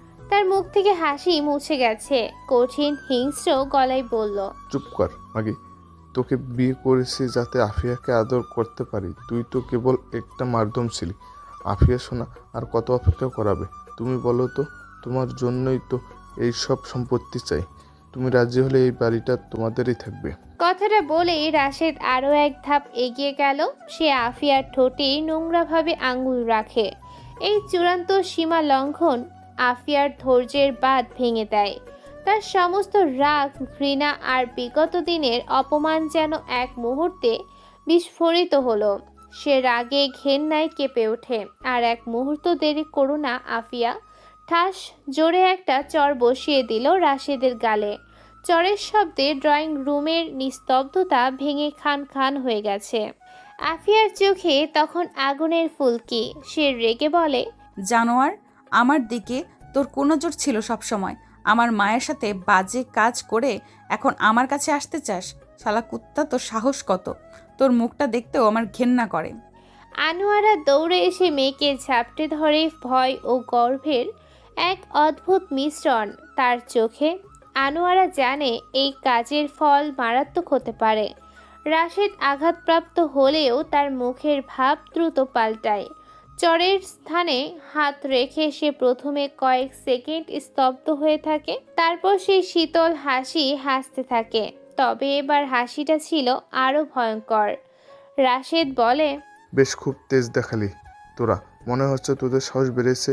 শোন, তোদের 3 দিন সময় দিলাম, হয় আফিয়াকে আমার কাছে পাঠাবি, নয়তো বাড়ি দখল নেব। এবার আর কোনো হুমকি নয়, দেখি তোদের কোন বাপ আছে তোদেরকে বাঁচাবে। রাশেদ কথাগুলো বলে দরজার দিকে হেঁটে গেল। দরজার কাছে দাঁড়িয়ে ঘুরে তাকালো সে। তার কণ্ঠে আবার স্পষ্ট হুমকি। আর শোনো, কালকে আমার লোকেরা এসেছিল তোদের বাড়ি, তোদেরকে খুঁজে পাচ্ছে না। দারোয়ান শালা বলে আসেনি নাকি এখানে। আমার লোকেরা গুম হয়েছে, ওদের আগে খুঁজে বের করি, তারপর তোদের বোঝাচ্ছি ফুটানি কাকে বলে। কথাগুলো বলেই সে চলে গেল সেখান থেকে। গাড়ির দ্রুত শব্দ মিলিয়ে গেল রাস্তায়। আনোয়ারা আর আফিয়া দুজনেই সোফাতে বসে কেঁদে উঠল। তাদের সাহস দ্রুতই আশঙ্কায় পরিণত হয়। 3 দিন। এই 3 দিনে কি হবে? রায়হান দূর থেকে দাঁড়িয়ে সব দেখছে। তার ছোট বোন এই দৃশ্যগুলো গভীর ক্ষতির সৃষ্টি করে। সে আর দেরি করে না, কেঁপে ওঠা হাতে পকেট থেকে ফোন বের করে টিচারকে কল করে। এই মুহূর্তে কেবল নিলয় তার ভরসার জায়গার নাম। সন্ধ্যা তখন গভীর হচ্ছে। ধানমন্ডির আকাশ আর নীল রং হারিয়ে ফেলেছে। চারপাশে নেমে এসেছে কৃত্রিম আলোর ঝলক। নিলয় আজ একটু তাড়াতাড়ি রায়হানকে পড়াতে এসেছে। রায়হান পড়ার টেবিলে বসে আছে, তবে তার মন আজ বইয়ে নেই। সে তার টিচারের দিকে তাকিয়ে আছে। নিলয় শান্ত কণ্ঠে রায়হানকে জিজ্ঞেস করলো, তুমি আমাকে সকালে মেসেজ করেছিলে কেন? আমি কি করতে পারি বলো? নিলয়ের কণ্ঠস্বর এমন ছিল যেন সে বন্ধুর সাথে কথা বলছে, শিক্ষক নয়। রায়হান প্রথমে ইতস্তত করে, কিন্তু তার মনে এখন আর সেই আগের ভয় নেই। সে আস্তে গলায় বলল, স্যার, আমি জানি আপনি পুলিশ ডেকেছিলেন। আপনার পিছনেই আমি দাঁড়িয়েছিলাম। যখন আপনি ফোনে কথা বলছিলেন, আমি আপনার কথাগুলো পুরোপুরি শুনতে না বুঝলেও বুঝতে পেরেছি আপনি কিছু একটা হবেন। এখন আর আমার ভয় করে না, কারণ আমি জানি আপনি আমাদের সাথে আছেন। নিলয় মুগ্ধ হয়। এইটুকু ছেলে, কিন্তু তার পর্যবেক্ষণ ক্ষমতা এবং সাহস কম নয়। সে মুচকি হাসে, তবে সেই হাসিতে ছিল এক ধ্বংসের গোপন সমঝোতা। ঠিক এমন সময় আনোয়ারা বেগম প্রায় ছুটে আসে ওদের ঘরে। তার মুখে আতঙ্কের ছাপ, শরীর কাঁপছে। তিনি প্রায় হাঁপিয়ে বলে, বাবা, নিলয় আফিয়া সন্ধ্যার সময় একটু বাইরে গিয়েছিল, বলেছিল 1 ঘন্টা লাগবে ফিরতে, কিন্তু 2 ঘন্টা হয়ে গেছে, ও ফিরছে না। ওর ফোনটাও বন্ধ। আমার অনেক টেনশন হচ্ছে। সকালে রাশাদ যে হুমকি দিয়ে গেল। আনোয়ারা আর কথা শেষ করতে পারে না। তার গলা বুঝে এলো। রাশিদের মতো লোক সহজে পরাজয় মানবে না। নিলয় বলে, আচ্ছা আন্টি, আপনি চিন্তা করবেন না, আপনি বসুন, আমাকে ওর নাম্বারটা দেন। আনোয়ারা কাঁপতে কাঁপতে আফিয়ার নাম্বারটা দিল। নিলয় আর এক মুহূর্ত অপেক্ষা করে না। সে দ্রুত বাড়ি থেকে বের হয়। রাস্তায় নেমেই সে তার মোবাইল ফোনে কিছুক্ষণ দ্রুত টেপাটেপি করে। নিলয় কেবল একজন শিক্ষক নয়, তার অতীত অন্যরকম, যা কেউ জানে না। সে দ্রুত একটি নাম্বারে আফিয়ার নাম্বারটি মেসেজ করে জানিয়ে দেয় লোকেশন বের করে দিতে। কিছু সময় পর একটা নোটিফিকেশন আসে। সেই নোটিফিকেশনটি আফিয়ার নম্বরের শেষ লোকেশন কোথায় ছিল সেটা দেখায়। নিলয় লোকেশন এরিয়াটা তার গুগল ম্যাপে সেট করে এবং দ্রুত সেই দিকে যেতে শুরু করে। লোকেশন অনুযায়ী সে এক পুরনো প্রায় পরিত্যক্ত ব্রিজের ওপরে এসে দাঁড়ালো। রাতের নিস্তব্ধতায় ব্রিজটি যেন আরও ভৌতিক লাগছে। লোকেশন অনুযায়ী এটাই আফিয়ার শেষ অবস্থান। নিলয় চারপাশে তাকায়। ব্রিজের উপর লোকজনের আনাগোনা নেই। নিচে তাকালে ঘন ঝোপঝাড় আর আবর্জনার স্তূপ দেখা যায়। নিলয় জোর গলায় আফিয়াকে ডাকে, আফিয়া, আফিয়া কোথায় তুমি? ব্রিজের নিচে আবর্জনার স্তূপ আর বড় বড় ঝোপের আড়ালে আফিয়াকে ধরে এনে বসিয়ে রেখেছে রাশেদের লোক।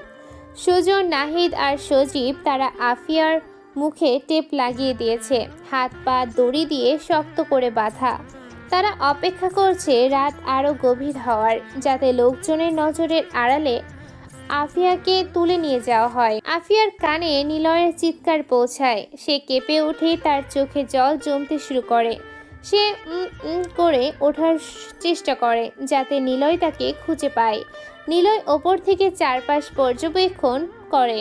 সে বুঝতে পারছে না ঠিক কোথায় যেতে পারে। চারদিকে ঘন অন্ধকার এবং লোক নামার কোনো সরাসরি পথ নেই। তখন হঠাৎই তার চোখ গেল ব্রিজের এক প্রান্তে, লোহা আর কাঠের সংযোগ স্থলে। সেখানে একটি উজ্জ্বল হলুদ রঙের কাপড়ের টুকরো চোখে পড়ে। আফিয়ার ওড়না হতে পারে। আফিয়াকে ধস্তাধস্তি করতে গিয়ে তার ওড়নাটি ওখানে আটকে গিয়েছে। নিলয় বুঝে গেছে আফিয়া কোথায় আছে। ব্রিজের ঠিক যেখানটায় ওড়নাটা পড়ে আছে তার নিচের অংশটাই সবচেয়ে ঘন ঝোপে ঢাকা। নিলয় সময় নষ্ট না করে আশেপাশে একবার চোখ বুলিয়ে নিয়ে সাবধানে ব্রিজের রেলিং টপকে নিচে নামার পথ খুঁজতে শুরু করে। এই ব্রিজের ধারগুলো পিচ্ছিল, কিন্তু তার দেহের প্রতিটা পেশি প্রশিক্ষণপ্রাপ্ত, যা তার অতীতের পরিচয় বহন করে। সে ধীরে ধীরে গাছের শিকড় এবং পাথরের খাঁজ ধরে নিচে নামতে শুরু করে। তার চোখ কেবল নিচের আবর্জনার দিকে, শব্দ যতটা সম্ভব কম করে। নিঃশব্দ শিকারের মতো সে ঝোপঝাড় ভেদ করে এগিয়ে চলে। আলো আধারের মধ্যে সে তিনজন ছেলের আবছা অবয়ব দেখতে পায়, যারা আফিয়াকে ঘিরে বসে আছে।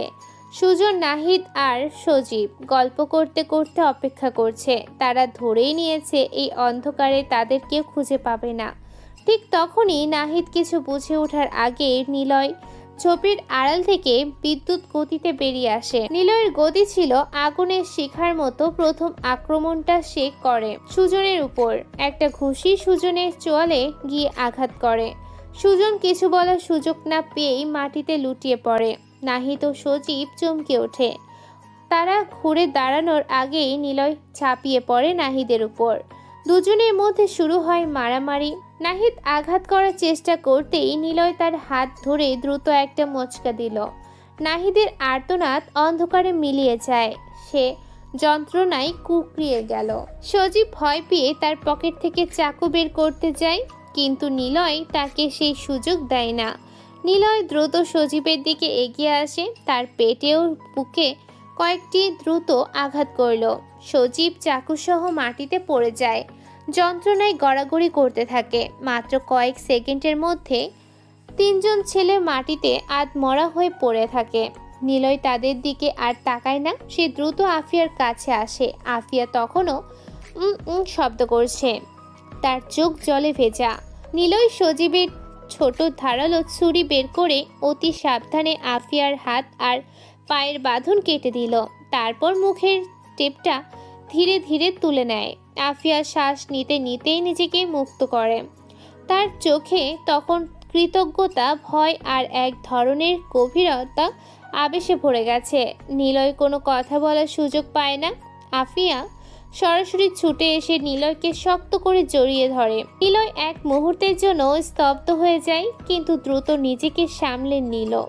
ভয় নেই, সব ঠিক আছে, চলেন। আফিয়া কোনো কথা বলতে পারছে না। সে ফুপিয়ে কেঁদে চলেছে। নিলয় যখন আফিয়ার হাত ধরে বাড়িতে প্রবেশ করে, ঘড়ির কাঁটা তখন 10টা ছুঁয়েছে। দরজার চৌকাঠ পেরোতেই যেন প্রকৃতির তাদের আশ্রয় দিতে চাইল। ঝমঝমিয়ে বৃষ্টি শুরু হলো বাইরে। শহরের শব্দ ছাপিয়ে বৃষ্টির দাপট এক ধরনের নিস্তব্ধতা তৈরি করলো। তাদের আসার শব্দে আনোয়ারা বেগম ড্রয়িং রুমের দিকে ছুটে আসে। মুহূর্তের জন্য তার চোখ আফিয়া এবং নিলয়ের দিকে যায়। নিলয় তখনও আফিয়ার হাত ধরে আছে। আনোয়ারা ছুটে এসে আফিয়াকে নিজের বুকে টেনে নিয়ে বলে, মা তুই ঠিক আছিস? কোথায় ছিলি তুই? জানিস কত টেনশন হচ্ছিল, আমার তো মনে হচ্ছিল দম বন্ধ হয়ে যাবে। আনোয়ারা কাঁদে। আফিয়া তার মায়ের পিঠে তার হাত রেখে শান্ত করার চেষ্টা করে। চিন্তা নাই মা, রায়হানের টিচার আছে সাথে, আমি ঠিক আছি। রাশেদের লোকেরা আমাকে তুলে নিতে চেয়েছিল, টিচার যেয়ে আমাকে নিয়ে আসে। আনোয়ারা দ্রুত নিলয়ের দিকে তাকায়। তার চোখে গভীর কৃতজ্ঞতা আর শ্রদ্ধা ভেসে ওঠে। ধন্যবাদ বাবা, তুমি না থাকলে আজকে হয়তো আমার মেয়েকে পেতাম না। তুমি যে আমাদের জন্য কি করলে তা বলার ভাষা নেই। নিলয় তার পেশাদারি দূরত্ব বজায় রাখার চেষ্টা করে, যদিও ভেতরে তখনও অ্যাড্রিনালিনের প্রভাব। কোনো ব্যাপার না আন্টি, এটা আমার কর্তব্য ছিল। আজকে আসি। নিলয় দরজার দিকে পা বাড়ায়, কিন্তু বাইরে তখন ঝোড়ো বৃষ্টি। কোথায় যাবেন? আফিয়া দ্রুত বলল।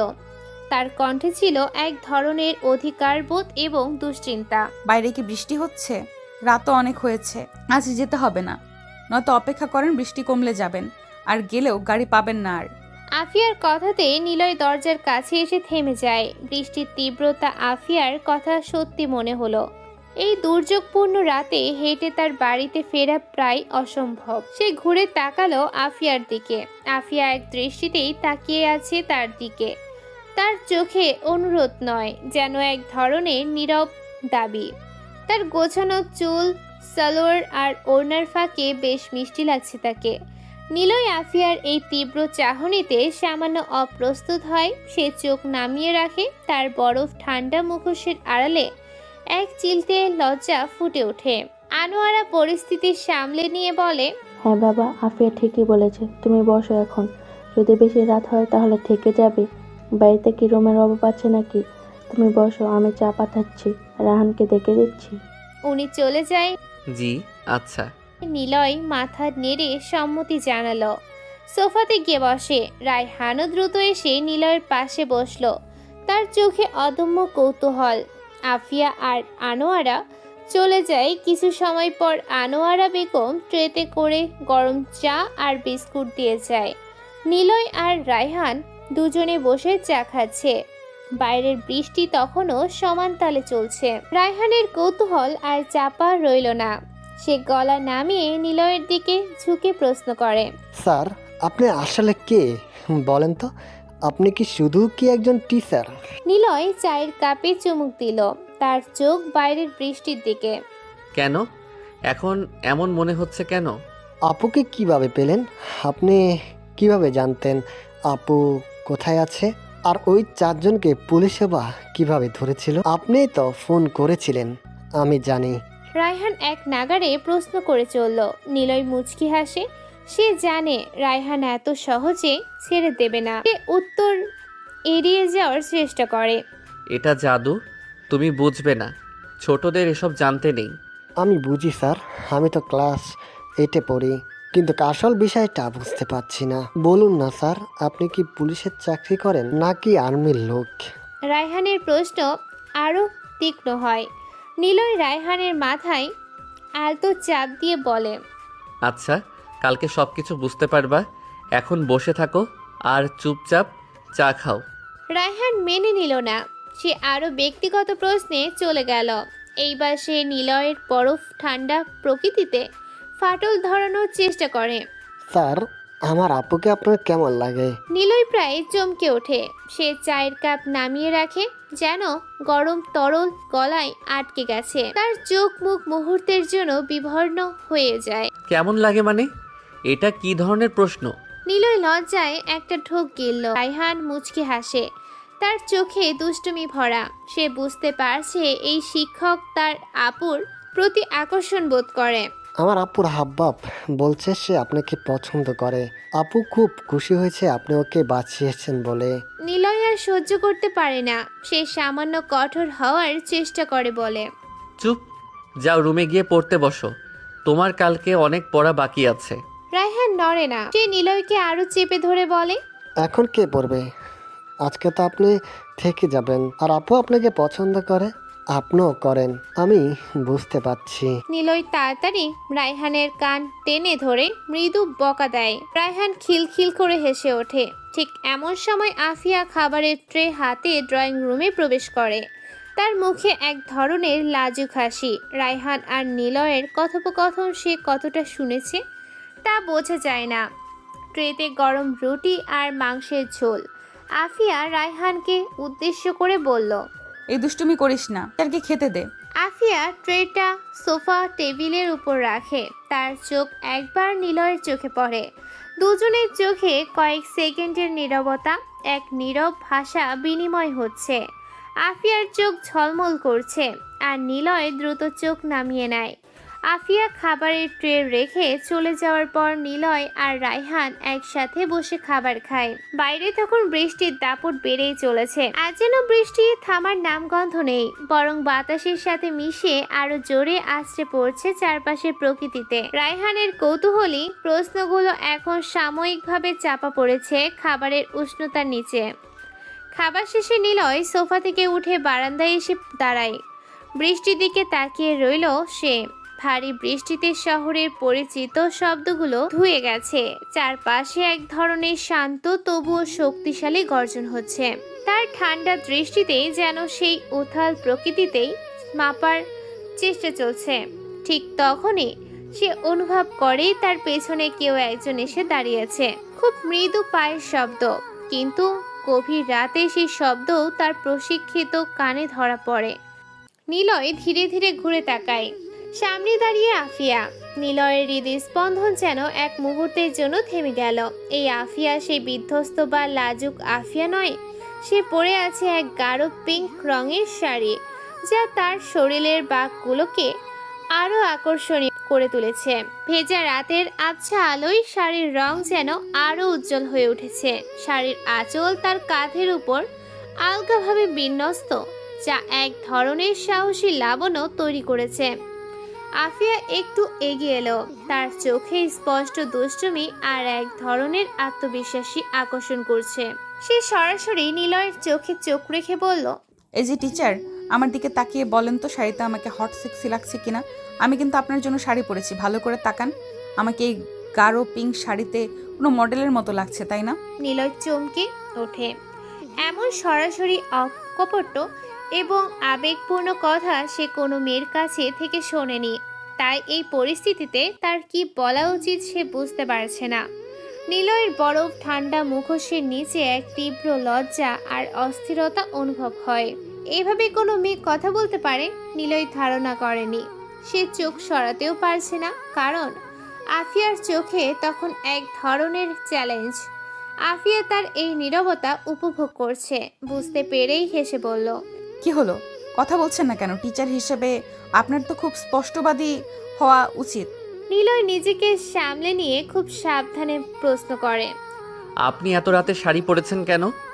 আফিয়া এক মুহূর্তের জন্য তার চোখ বন্ধ করল, যেন নিলয়ের নির্বুদ্ধিতায় হতাশ সে। তারপর চোখ খুলে আরও স্পষ্ট করে বলল, আপনার জন্য। কেন? নিলয় যেন এই সহজ উত্তরটা হজম করতে পারে না। আফিয়া বলে, আহা, আগে বলুন আমাকে কেমন লাগছে শাড়িতে। আপনি এত ভীতু কেন, ভয় পাচ্ছেন নাকি? আফিয়া হেসে উঠল। নিলয় আর লুকালো না, সে বলল, সুন্দর। নিলয় কথাটা বলেই থামে, কারণ সে জানে এই এক শব্দে আফিয়ার মন ভরবে না। আফিয়া বারান্দার গ্রিল ধরে দাঁড়ায়। রাতের বৃষ্টি তখনও চলছে। সে ফাঁক দিয়ে হাত বের করে বৃষ্টির শীতলতা ছুঁয়ে দেখে। নিলয় চুপচাপ দাঁড়িয়ে থাকে আফিয়ার পাশে। তাদের মাঝে এখন খুব সামান্য দূরত্ব। ঘড়িতে রাত প্রায় 12টা বেজে গেছে।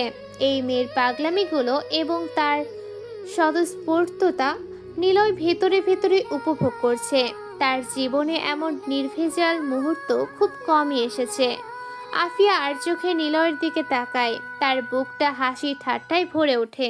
স্রেফ সুন্দর লাগছে, আর কিছু না? আর কোনো বিশেষণ নেই আপনার অভিধানে? নিলয় মৃদু শ্বাস নেয়, তারপর বলে, অনেক বেশি সুন্দর লাগছে। আপনার সাথে এই শাড়িটা খুব মানিয়েছে। আফিয়া এবার খুশি হলো, কিন্তু তার দুষ্টুমি থামে না। সে আরও এক ধাপ এগিয়ে আসে, তার কণ্ঠস্বর ফিসফিসানির মতো, যা কেবল নিলয় শুনতে পাবে। তাহলে তো দূরে কেন, কাছে এসে দাঁড়ান, আমার হাতের উপরে হাত রাখেন। নিলয় যেন আকাশ থেকে পড়ে। সে সরাসরি এই আবেগের মুখোমুখি হতে প্রস্তুত ছিল না। হ্যাঁ, কেন? আপনি কি গাধা, বোঝেন না? আপনাকে টিচার কে বানিয়েছে? হ্যাঁ, প্রেমের ক্লাসই তো পারেন না। থাক। আফিয়া এবার আর হাসি সামলাতে পারে না। সে বিরক্ত হওয়ার ভান করে মাথা ঝাঁকিয়ে বলে। আফিয়া সামান্য দূরে সরে গিয়ে মুখ কুঁচকে তাকালো নিলয়ের দিকে। নিলয়ের মুখে হাসি ফুটে ওঠে। সে আফিয়ার এই সরাসরি অকপট প্রেম নিবেদনে মুগ্ধ। তার বরফ ঠান্ডা প্রকৃতি যেন একটু একটু করে গলে যাচ্ছে। সে আফিয়ার কাছে গিয়ে দাঁড়ায়। দুজনে চুপচাপ বাইরে বৃষ্টি দেখতে থাকে। সেই নীরবতা যেন তাদের অনুভূতির ভার বহন করেছে। সকাল হয়েছে। ঘড়িতে তখন সবে 8টা বাজে। রায়হান স্কুলের জন্য তৈরি হয়ে বসার ঘরে ব্যাগ কাঁধে নিয়ে দাঁড়িয়ে। ঠিক তখনই বাড়ির কলিং বেল বেজে ওঠে। রায়হান এখন নিলয়ের উপস্থিতি জনিত এক নতুন সাহস ধারণ করে। সে গিয়ে দরজা খুলে দেয়। দরজা খোলার সাথে সাথে রায়হান দেখতে পায় রাশেদ করিম। তবে সে একা নয়, তার সাথে আরো 6 জন বিশাল দেহী লোক, যাদের চোখে মুখে স্পষ্ট পেশি শক্তির দম্ভ। আর পড়ে আছে দারোয়ান কাকা। রাশেদ আর তার সঙ্গীরা দ্রুত বাড়ির ভেতরে প্রবেশ করে। রায়হান ভয়ে কেঁপে ওঠে, তার শরীরে রক্ত যেন জমে যায়। সে পিছু হইতে গেলে রাশেদ এগিয়ে আসে, তার চোখে ঘৃণা আর জিজ্ঞাসা। সে রায়হানের গাল চেপে ধরে, হিংস্রভাবে জিজ্ঞাসা করে, এই হারামির বাচ্চা, তোর মা বোন কোথায়? তোর বোন নাগরের সাথে রাত কাটায়, খবর আছে আমার কাছে। তোর মা বোন মিলে এই ঘরের আকাম করে। বেশ্যাদের আজকে বোঝাবো আমি কি জিনিস। ডাক ওদের। রাশিদ করিম কথাটা শেষ করে রায়হানের গালে কষে একটা চড় দেয়। চড়ের তীব্রতায় রায়হান মেঝেতে গিয়ে পড়ে। তার ঠোঁট ফেটে গেছে, রক্ত ঝরছে। সে ক্ষীণ কণ্ঠে মা বলে ডাক দেয়। আনোয়ারা বেগম এই চিৎকারে দৌড়ে আসে, এসে দেখে দারোয়ান কাকা দরজার কাছে পড়ে আছে আর তার ছেলে রায়হান মেঝেতে। আনোয়ার বুক কেঁপে ওঠে। তিনি নিজের ছেলেকে ধরতে যাবে তার আগেই রাশেদ দ্রুত এগিয়ে এসে আনোয়ারের হাত ধরে, টেনে হিঁচড়ে এনে নিজের পাশে সোফায় বসায়। রাশেদ তখন তার লোকগুলোর সামনে অত্যন্ত নোংরাভাবে আনোয়ারের গালে চুমু খায়। ঘৃণায় আনোয়ারের গা রিরি করে ওঠে। তিনি নিজেকে ছাড়ানোর চেষ্টা করে, কিন্তু রাশেদ এক হাত দিয়ে তাকে ঝাপটে ধরে রাখে। তারপর চরম স্পর্ধায় আনোয়ারের শাড়িটা দ্রুত টেনে খুলে ফেলে। আনোয়ারা চিৎকার করে কেঁদে ওঠে, নিজের সম্মান বাঁচাতে আপ্রাণ চেষ্টা করে, কিন্তু রাশেদ তখন উল্লাসে উন্মাদ। এই ম্যাগি, তোর টাকা দিই, আমি থাকতে দিই আমি, আর তুই তোর মেয়েকে নাগরের বাড়িতে আনছিস। তোকে বলেছিলাম না রাহানের টিচারের দরকার নেই। আজকে তোর ছেলে মেয়েদের সামনে তোকে এই ছেলেগুলোর সাথে রোমান্স করাবো, বুঝবি মজা কাকে বলে। আনোয়ারা হাউমাউ করে কেঁদে ওঠে, তার কণ্ঠে কেবল করুণ আরতি। দয়া করে এখন যান, বাড়ির ভিতরে এমন করবেন না, আমার ছেলেদের সামনে এমন কাজ করবেন না। চুপ কর শালি, ডাক তোর মেয়েকে। আফিয়া। রাশেদ নিজেই আফিয়াকে জোরে ডাক দেয়। সে জানে আফিয়ার অপমান তার প্রতিশোধের আসল উদ্দেশ্য। আফিয়া রাশেদের চিৎকার শুনে দ্রুত দৌড়ে নিচে আসে, কিন্তু ড্রয়িং রুমের দৃশ্য দেখে তার মাথা কাজ করে না। তার মায়ের অর্ধনঙ্গ অপমানিত অবস্থা, তার হৃদয়ে যেন কেউ ছুরি বসিয়ে দিল। সে ছুটে আসে রাশেদের দিকে। প্রথমে সে তার মাকে চাপটে ধরে রাশেদের কবল থেকে মুক্ত করে, তারপর মায়ের শাড়িটা দ্রুত ঠিক করে নেয়। খুব রাগ আর অপমানে আফিয়ার চোখ থেকে যেন আগুন ঝরছে। সে ঘুরে রাশেদের দিকে তাকায়। রাশেদ সোফা থেকে উঠে দাঁড়ালে আফিয়া কোনো কথা না বলে ঘৃণায় নিজের মুখ থেকে একদলা থুতু ছুঁড়ে মারে রাশেদের মুখে। রাশেদ যেন এই অপমানে আরো হিংস্র হয়ে পড়ে। তার চোখে তখন পশুতত্ত্ব ভর করে। সে আফিয়ার চুলের মুঠি শক্ত করে চেপে ধরে বলে, মাগি, খুব তোর তেজ তাই না? সাহস কত? ওই তোরা এর মাকে ধর, কাপড় খোল, ভিডিও কর, সব কিছু আমি এটারে দেখছি। আমার সাথে জোর দেখানো বের করছি। কথাটা বলেই রাশেদ আফিয়ার ওড়না টেনে ছুঁড়ে মারে দূরে। আফিয়া কোনো কথা বলে না। রাগে জেদে অপমানে তার কণ্ঠনালী রুদ্ধ হয়ে গেছে, তার চোখ দিয়ে শুধু আগুন ঝরছে।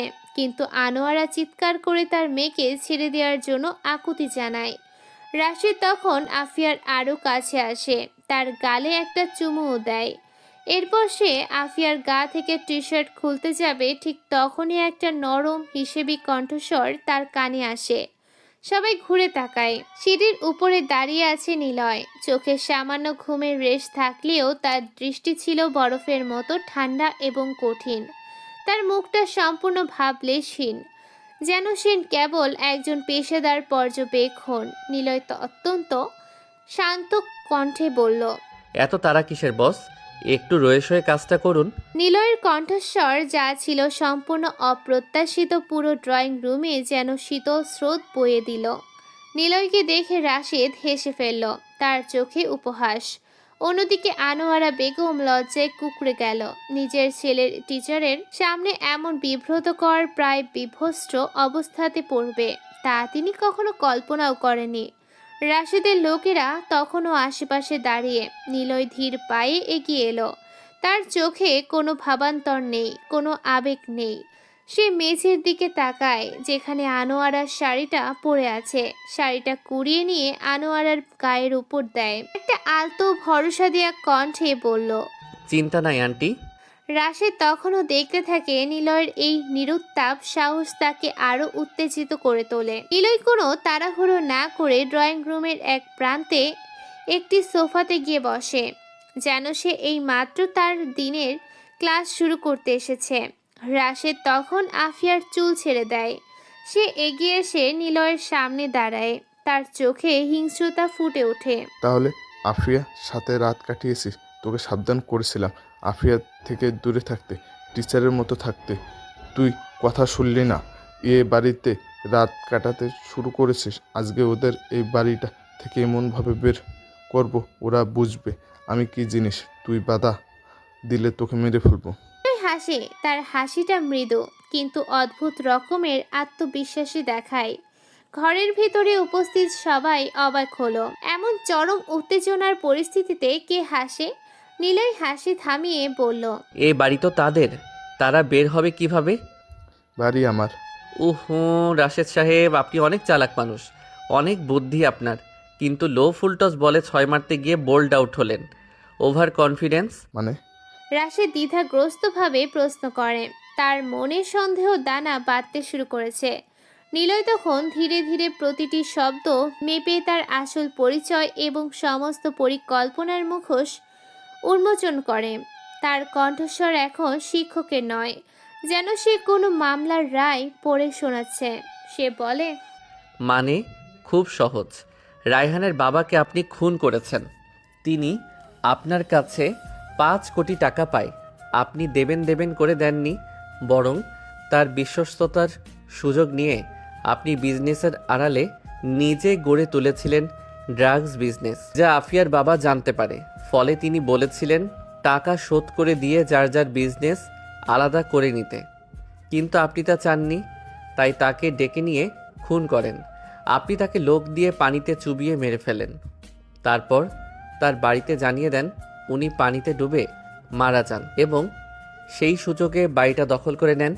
5 কোটি টাকার বদলে আপনি মাত্র 50 লাখ টাকা দিয়ে তাদের বোঝান যে সব শোধ। আপনি প্রথম পুলিশকে খবর দেন যাতে আপনার হাতে খুনের প্রমাণ না থাকে। এরপর আপনি আনোয়ারাকে বিয়ে করলেন জোর করে, ব্ল্যাকমেইল করে, কিন্তু আপনার নজর ছিল আফিয়ার উপর। আপনি ভয় দেখিয়ে, হুমকি দিয়ে একের পর এক ভুয়া কাগজ বের করে বাড়ির দলিল নিজের নামে করান। এত কিছু কিভাবে সামলান আপনি বস? এটা তো ঠিক না। এখন সময় হয়েছে আপনার রেস্ট নেওয়ার, আর সেটা জেলখানাতে যে। এই তথ্যগুলো শুনে রাশিদের মুখ ফ্যাকাশে হয়ে যায়। আফিয়াকে ছেড়ে সে কয়েক ধাপ পিছিয়ে গেল, তার হাত পা যেন ঠান্ডা হয়ে গেছে। সে আমতা আমতা করে বলল, তুই কে? তুই এইসব কিভাবে জানিস? যে হোস আজকে তোকে মেরেই ফেলবো। নিলয় মাথা চাকালো, তার মুখে সেই হাসিটা ফিরে এলো। রাশেদ সাহেব, খেলা শেষ, আর লাফিয়ে কাজ নেই। এই পুরো 1 মাস ধরে আমি আপনার প্রতিটি চাল পর্যবেক্ষণ করেছি। আমি আপনার লোকদের গুম করেছি। আপনি ভেবেছিলেন আমি শুধু রায়হানের টিচার? আমি তো আপনার বিরুদ্ধে সাক্ষ্য দিতে আসা একজন আন্ডার কভার অফিসার, রাইজুল হত্যা মামলা আর ড্রাগস র্যাকেটের চূড়ান্ত তদন্তকারী। ওই শালারা দাঁড়িয়ে কেন? তোরা ধর শালারে, ও যেন এখান থেকে বেঁচে না ফিরতে পারে। রাশিদ পাগলের মতো চিৎকার করে তার লোকগুলোকে নির্দেশ দিল। রাশিদের লোকেরা নিলয়ের দিকে ছুটে আসে। নিলয় বিদ্যুৎ গতিতে উঠে দাঁড়ায়। সে হাত বাড়িয়ে আফিয়ার ছুঁড়ে ফেলা ওড়নাটা এক হাতে ধরে, তারপর এক লাফে রাশিদের সামনে এসে দাঁড়ায়। আফিয়ার দিকে ওড়না বাড়িয়ে দিতে দিতেই রাশিদের গালে জোরে একটা নিখুঁত ঘুষি বসিয়ে দিল। রাশেদ ছিটকে পড়ে সোজা গিয়ে দেয়ালের সাথে ধাক্কা খায়। মাথা ধরে সে উঠতে গেলে নিলয় তাকে ধরে তোলে, আরেকটা সজোরে ঘুষি দেয় তার পেটে। রাশেদের মুখ দিয়ে রক্ত বেরিয়ে আসে। রাশেদের লোকগুলো ছুটে আসবে এমন সময় নিলয় তার কোমর থেকে একটি পিস্তল বের করে। সেই পিস্তলটা রাশেদের কপালে ঠেকিয়ে ধরে বলে, বেশি লাফালে শালাকে এখানে শুট করে দেব। সবাই যেখানে আছিস সেখানেই দাঁড়িয়ে থাক। নিলয়ের কণ্ঠস্বর এখন আর নরম নয়, এখন তা ইস্পাতের মতো ধারালো, কর্তৃত্বপূর্ণ। ঠিক তখনই দরজায় ভারী বুটের আওয়াজ আর অসংখ্য মানুষের আসার শব্দ শোনা গেল। সবাই ঘুরে তাকায়। 20 জন সশস্ত্র পুলিশ কর্মকর্তা এসে দাঁড়িয়েছে দরজায়। পুলিশ অফিসার সিয়াম, যিনি গত রাতে নিলয়ের কাছে লোকেশন পাঠিয়েছিল, সে নিলয়ের সামনে এসে সেলুট দিয়ে বলে, স্যার, ফোর্স রেডি। আপনার আদেশ মতো সব প্রমাণাদি সংগ্রহ করা হয়েছে। এখন কি করব বলুন।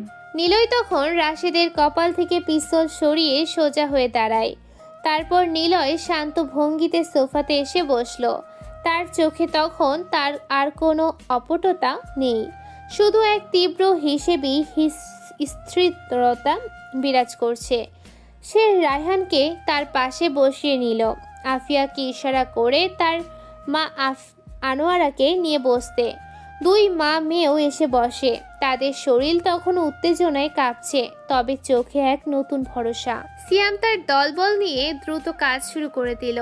তারা রাশেদ করিমের হাত কড়া পরিয়ে দিল।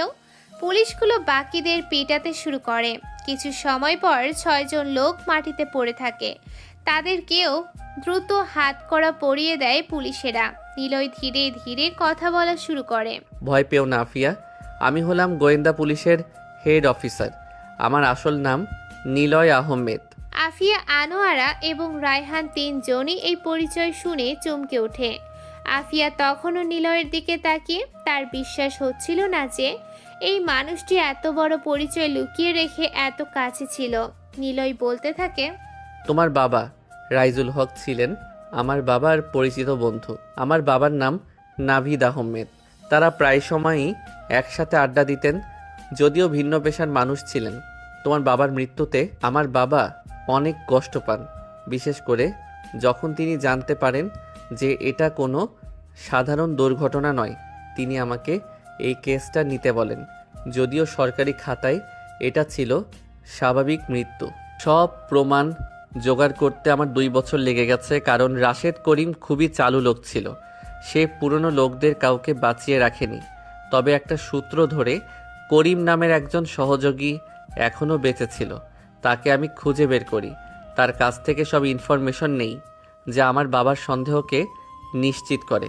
তারপর দীর্ঘ তদন্তে আমি খুনের পাশাপাশি তার ড্রাগস ব্যবসার সব প্রমাণও খুঁজে বের করি। নিলয় একবার চারপাশে তাকালো।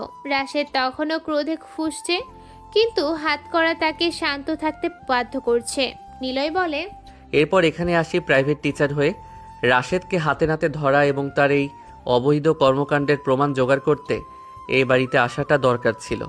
আমি যদি সরাসরি অফিসার হিসেবে আসতাম, তবে রাশেদ তার অপর মহলের সংযোগ ব্যবহার করে সব প্রমাণ রাতারাতি গায়েব করে দিত। তাই প্রাইভেট টিচার হয়ে আসলাম, যাতে আমি যে গোয়েন্দা পুলিশ সেটা যেন রাশেদ সামান্যতম সন্দেহ না করে। আর সেদিন ওর লোকদের গুম করেছি আমি পুলিশ আনিয়ে। আসলে তারা গুম হয়নি, জেলে আছে। আফিয়াকে আমি গতকাল রাতে বাঁচিয়েছি, যেটা আমার ডিউটিরই অংশ ছিল। আর সবটা রায়হান জানতো। ও বেশ বুদ্ধিমান, আমার গোপন কাজগুলো বুঝতে পেরেও চুপ ছিল। আন্টি, আপনি ওকে গোয়েন্দাতে ভর্তি করাবেন। নিলয় সিয়ামের দিকে ফিরে বলে, সিয়াম, ওদেরকে নিয়ে যাও। আমি মাননীয় জজ সাহেবের সাথে কথা বলে নিয়েছি। খুনের প্রমাণ এবং ড্রাগস ব্যবসার সব নথি পাঠিয়েও দিয়েছি। 7 দিনের রিমান্ড সহ ওদের এমন জায়গার সেলে পাঠাবো, ওরা বুঝবে ক্ষমতা কাকে বলে। রাশেদ তখন শেষবারের মতো ফুঁসে উঠে বলে, নিলয়, আমি তোকে। সিয়াম শক্ত হাতে রাশেদকে টেনে ধরে বলে, চুপ শালা, চল। যখন পুলিশেরা রাশেদকে নিয়ে যেতে উদ্যত হলো, ঠিক তখনই আফিয়া বলে উঠল। 1 মিনিট। আফিয়া উঠে দাঁড়ায়। তার চোখে তখনও অপমান আর কষ্টের জল, কিন্তু কণ্ঠস্বর ধীর। সে নিলয়ের দিকে তাকায়, তারপর রাশেদের দিকে তাকিয়ে বলে, আমি ওই জানোয়ারটাকে চড় মারতে পারি? নিলয় হেসে ওঠে। এই হাসিতে ছিল মুক্তির আনন্দ। সে বলল, অবশ্যই আফিয়া, যাও, তোমার সব রাগ ঝেড়ে ফেলো। রায়হান, তুমিও যাও। তোমার বাবার খুনি সে। তোমার মা বোনকে অসম্মান করেছে, বসে থাকবে কেন? ইচ্ছে মতো পিটাও। আফিয়া এগিয়ে আসে। সে রাশেদের সামনে দাঁড়ায়, কিছুক্ষণ তাকিয়ে থেকে বলল, শালা জানোয়ার, রাস্তার কুত্তা, তোর জ্বালাতন অনেক সহ্য করেছি। আমার বাবাকে মেরেছিস, আমার মায়ের সম্মান নষ্ট করেছিস। নে আজকে। কথাটা বলেই আফিয়া তার শরীরে যত শক্তি ছিল সবটা দিয়ে পরপর 4টে চড় দেয় রাশেদের গালে। চড়ের শব্দে ড্রয়িং রুম কেঁপে ওঠে। রাশেদের ঠোঁট কেটে রক্ত ঝরতে শুরু করে। তার গালে আফিয়ার হাতের ছাপ স্পষ্ট হয়ে ওঠে। আফিয়া রাগে আর শ্রমে হাঁপিয়ে গেছে। আফিয়া সরে দাঁড়াতে রায়হান এগিয়ে এলো। ছোট হলেও তার চোখে তখন রাগের আগুন। সে রাশেদের দিকে তাকিয়ে বলল, অনেক সহ্য করেছি, আমার চোখের সামনে আমার বোনের গায়ে হাত, মায়ের গায়ে হাত দিতিস, কিছু বলতে পারতাম না। ওকে খুন করার ইচ্ছে হতো, সেটা করলে তোর সাথে আমার তফাৎ কি থাকতো? কথাটা বলে রায়হান জোরে জোরে 6টা চড় মারে রাশেদের গালে। রাশেদ এতগুলো চড় সহ্য করতে পারে না। তার মাথা ঘুরে গেল এবং সে জ্ঞান হারিয়ে লুটিয়ে পড়ে মেঝেতে। নিলয় তখন সিয়ামকে নির্দেশ দিল। নিয়ে যাও ওদের। পুলিশেরা অজ্ঞান রাশেদ সহ সবাইকে নিয়ে চলে গেল। বাড়িটা মুহূর্তের মধ্যেই নীরব হয়ে যায়। আনোয়ারা, আফিয়া আর রায়হান তিনজনই তখন একে অপরকে জড়িয়ে ধরে অঝরে কেঁদে ওঠে। এই কান্না আনন্দের, স্বস্তির এবং দীর্ঘ 2 বছরের জমে থাকা কষ্টের। নিলয় বসা থেকে উঠে দাঁড়ায়। তার চোখে এখন কেবল কর্তব্য শেষ করার তৃপ্তি। সে বলল, তাহলে আমি যাই, আমার কাজ শেষ। ঠিক তখনই আফিয়া দ্রুত এসে নিলয়ের হাত ধরে। নিলয় ঘুরে তাকায়। আফিয়া চুপচাপ দাঁড়িয়ে আছে, তার চোখ টলমল করছে। আনোয়ারা এই দৃশ্য দেখে রায়হানকে নিয়ে ভেতরে যাওয়ার জন্য উদ্যত হয়, কিন্তু রায়হান তখনও তার গোয়েন্দা ক্লাস থেকে বের হতে পারেনি। সে মাথা ঘুরিয়ে বলল, মা থাকি আমি, আপু স্যারকে পছন্দ করে জানতাম আমি। আনোয়ারা হেসে ওঠে। তার ছেলেকে হাত ধরে টেনে নিয়ে গেল ভেতরে। নিলয় মুচকে হাসে। কি হলো, হাত ধরে আছো যে, কিছু বলবে? না, হাত ধরে রাখতে ভালো লাগছে। তো আমি কি যাব না? না, যেতে হবে কেন? মিশন তো শেষ। না, শেষ না। আর কি বাকি? আফিয়ার নিলয়ের একেবারে কাছে এসে দাঁড়ালো। তার চোখে নীরব প্রতিশ্রুতি। সে বলল, এখনো আমাকে প্রপোজ করেননি, বিয়েও করেননি, জীবনে আসল মিশনই তো বাকি। নিলয় এবার সত্যি সত্যি লজ্জা পেল। তার মুখে রক্তিম আভা ফুটে ওঠে। আফিয়া তার সামনে দাঁড়িয়ে। নিলয় আফিয়ার মাথায় হাত বোলাতে বোলাতে বলল, ওই মিশন আমার বাবা এসে কথা বলে যাবে। তিনি তোমার বাবাকে কথা দিয়েছিলেন। তার মানে আপনি রাজি? নিলয় হাসি চেপে মাথা নাড়ল। আফিয়া আর দেরি করে না, সে এক লাফে নিলয়কে জড়িয়ে ধরে। তার দীর্ঘ অপেক্ষার অবসান হলো। আফিয়া কেঁদে ফেলল, কিন্তু এই কান্না ছিল আনন্দ আর ভালোবাসার। ঠিক তখনই রায়হান ছুটে এসে তার ফোন বের করে ছবি তুলতে শুরু করে আর চেঁচিয়ে বলল। ওরা দুজনেই চমকে উঠে হাসতে থাকে, জীবনের কঠিন অধ্যায় শেষ করে। এই বৃষ্টি ভেজা সকালে তাদের নতুন পথ চলা শুরু হলো, যা নিলয়ের ভালোবাসার ছায়ায় নিরাপদ। আসসালামু আলাইকুম।